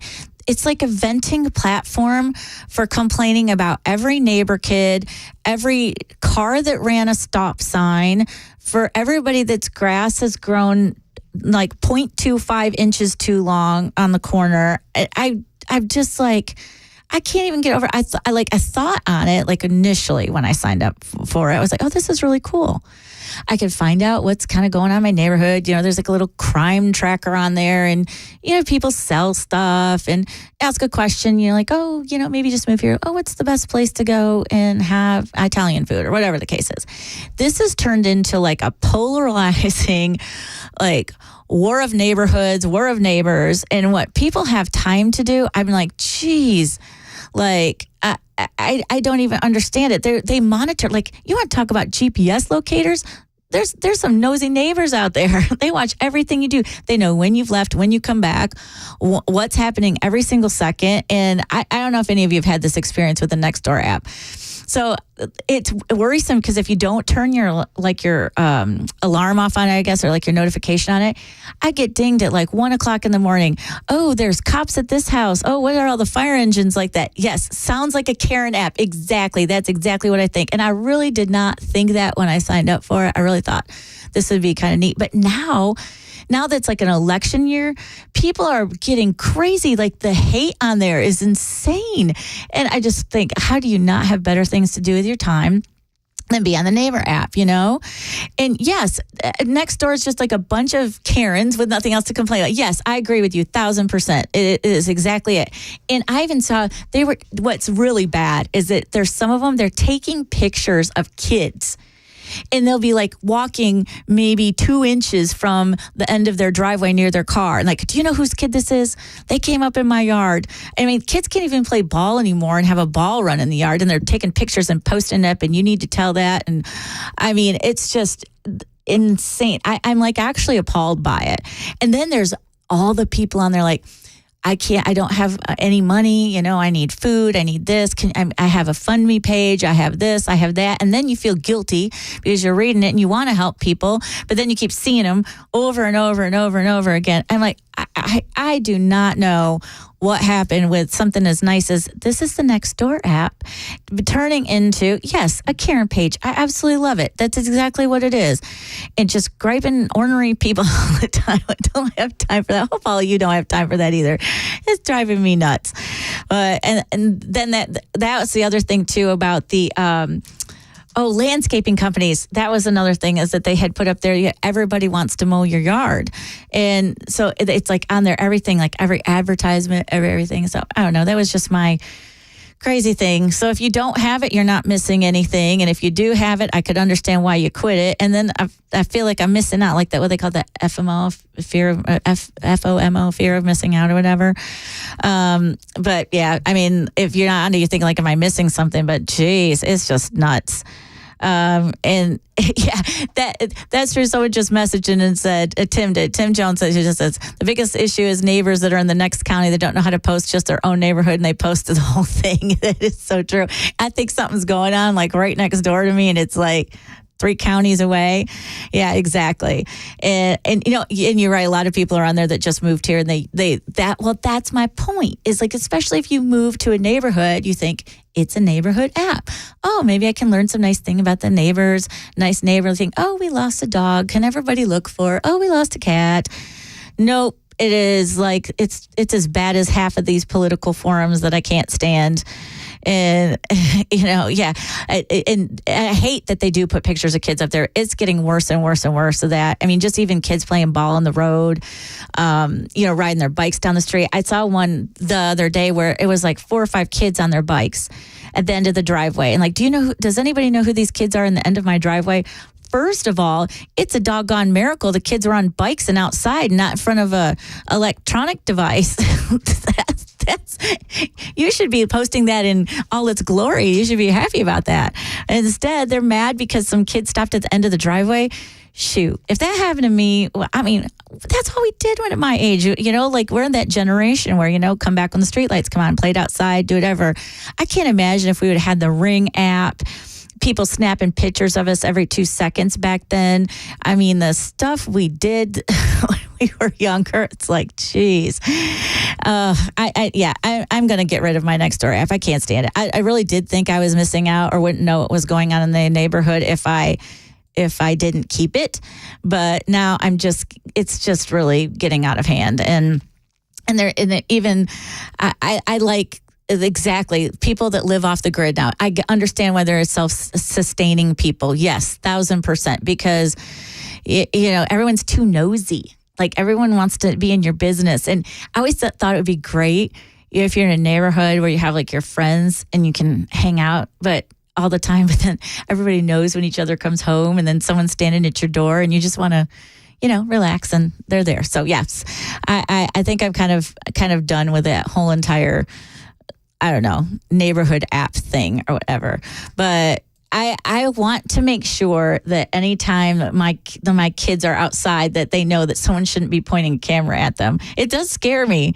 You know, I have a trampoline in the side yard. I'm afraid for my daughter to be out there. I mean, she's only 14, and people walking by all the time, and just crazy people taking pictures underneath bathroom stalls and all the things that there are. So hopefully all of us can kind of raise our kids to not be so,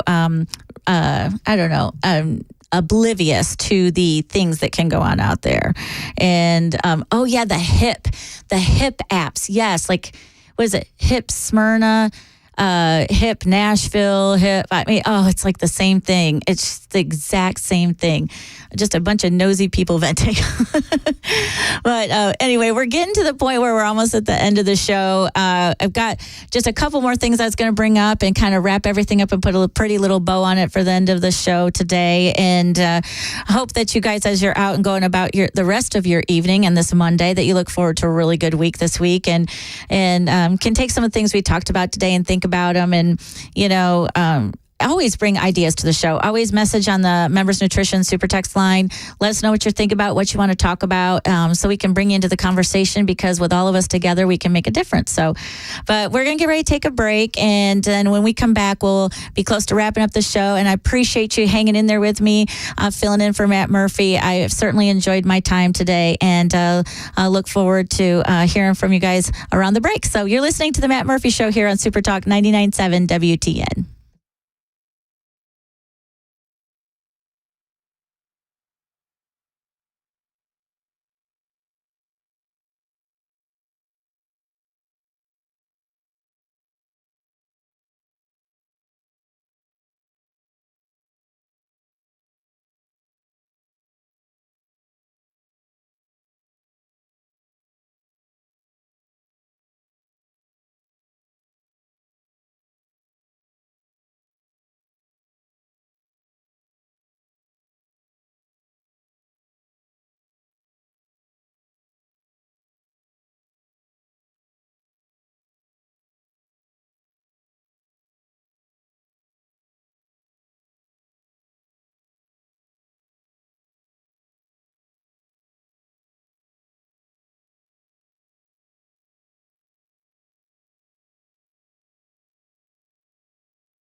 And welcome back to the Matt Murphy Show here on Super Talk 99.7 WTN. And by the way, I love that song.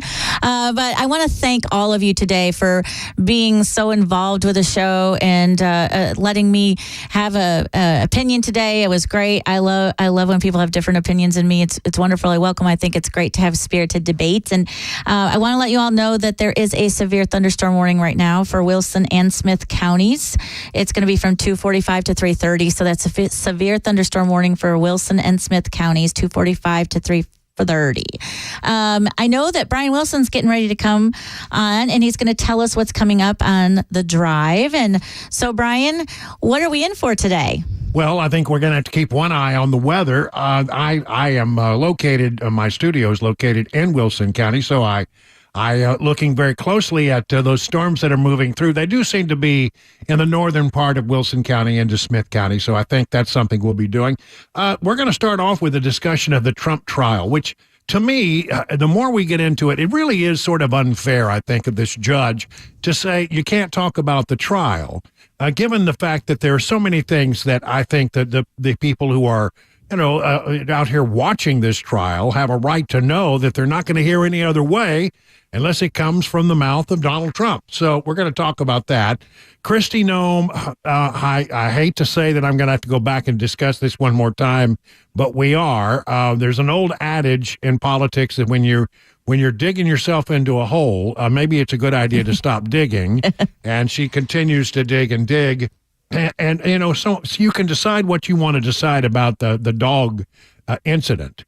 But to me, as I look at this thing a little bit longer and think about it more deeply, it seems to me that my real concern here is the lack of judgment that it seemed to have this as a prominent story, not mentioned just once, but several times throughout the book. I don't know that was the brightest thing to do, and I am now coming to the conclusion that she will not be considered as a vice presidential running mate. There's also a great story, Jennifer, about a launch that's going to take place at Cape Canaveral today, and one of the astronauts is a local man from Mount Juliet. And when I read the detailed biography on the man and some of his things that he believes, it is really interesting that you have here a man of space and a man who is also a man of faith. And it's very interesting to hear him talk about that from that perspective, something you don't often hear. And we're going to be talking about this gentleman who's about to be launched into space in a brand new space capsule. No, there is some risk involved in doing that when it's the first time that a capsule's been shot into space with people aboard. But he has a great deal of faith, and he talks about space from that perspective. All right. For those who may be listening on the stream, we have a bulletin coming in from the National Weather Service.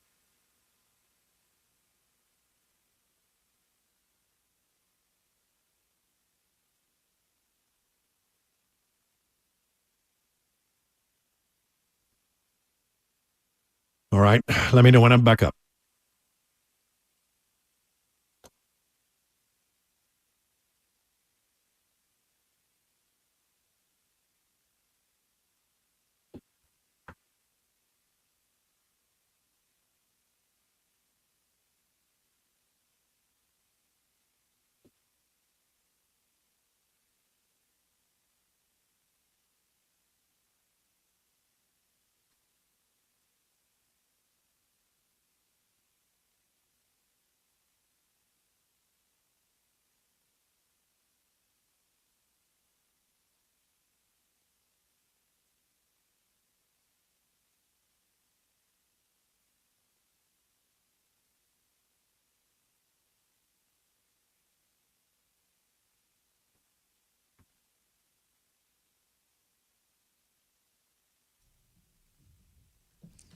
Okay, so everybody be watchful out there today. Sorry to interrupt Brian Wilson coming in there. Sorry about that, Brian. We want everyone to be careful out there. Hold on to your hats, watch the weather, listen to WTN here, and listen to Brian Wilson. He'll give you any updates as they come across. And Brian, I'm glad everyone's going to get a chance to hear you and all the things that you have to say today, but also be careful out there. Be mindful of your surroundings. And I just want to thank everybody for giving me a chance to come in today and spending the time with us. So look forward to hearing you, Brian, later today, okay? All right. We'll keep an eye on the weather and be very, very watchful in Wilson and Smith County, as we do have a tornado warning. Well, thank you so much, Brian. We'll look forward to hearing from you. Be mindful again, like we said. Thanks again for everybody for joining us today on the Matt Murphy Show. Be careful, be safe, do random acts of kindness, and look forward to catching you on the other side. And you're listening to Matt Murphy Show here on Super Talk 99.7 WTN.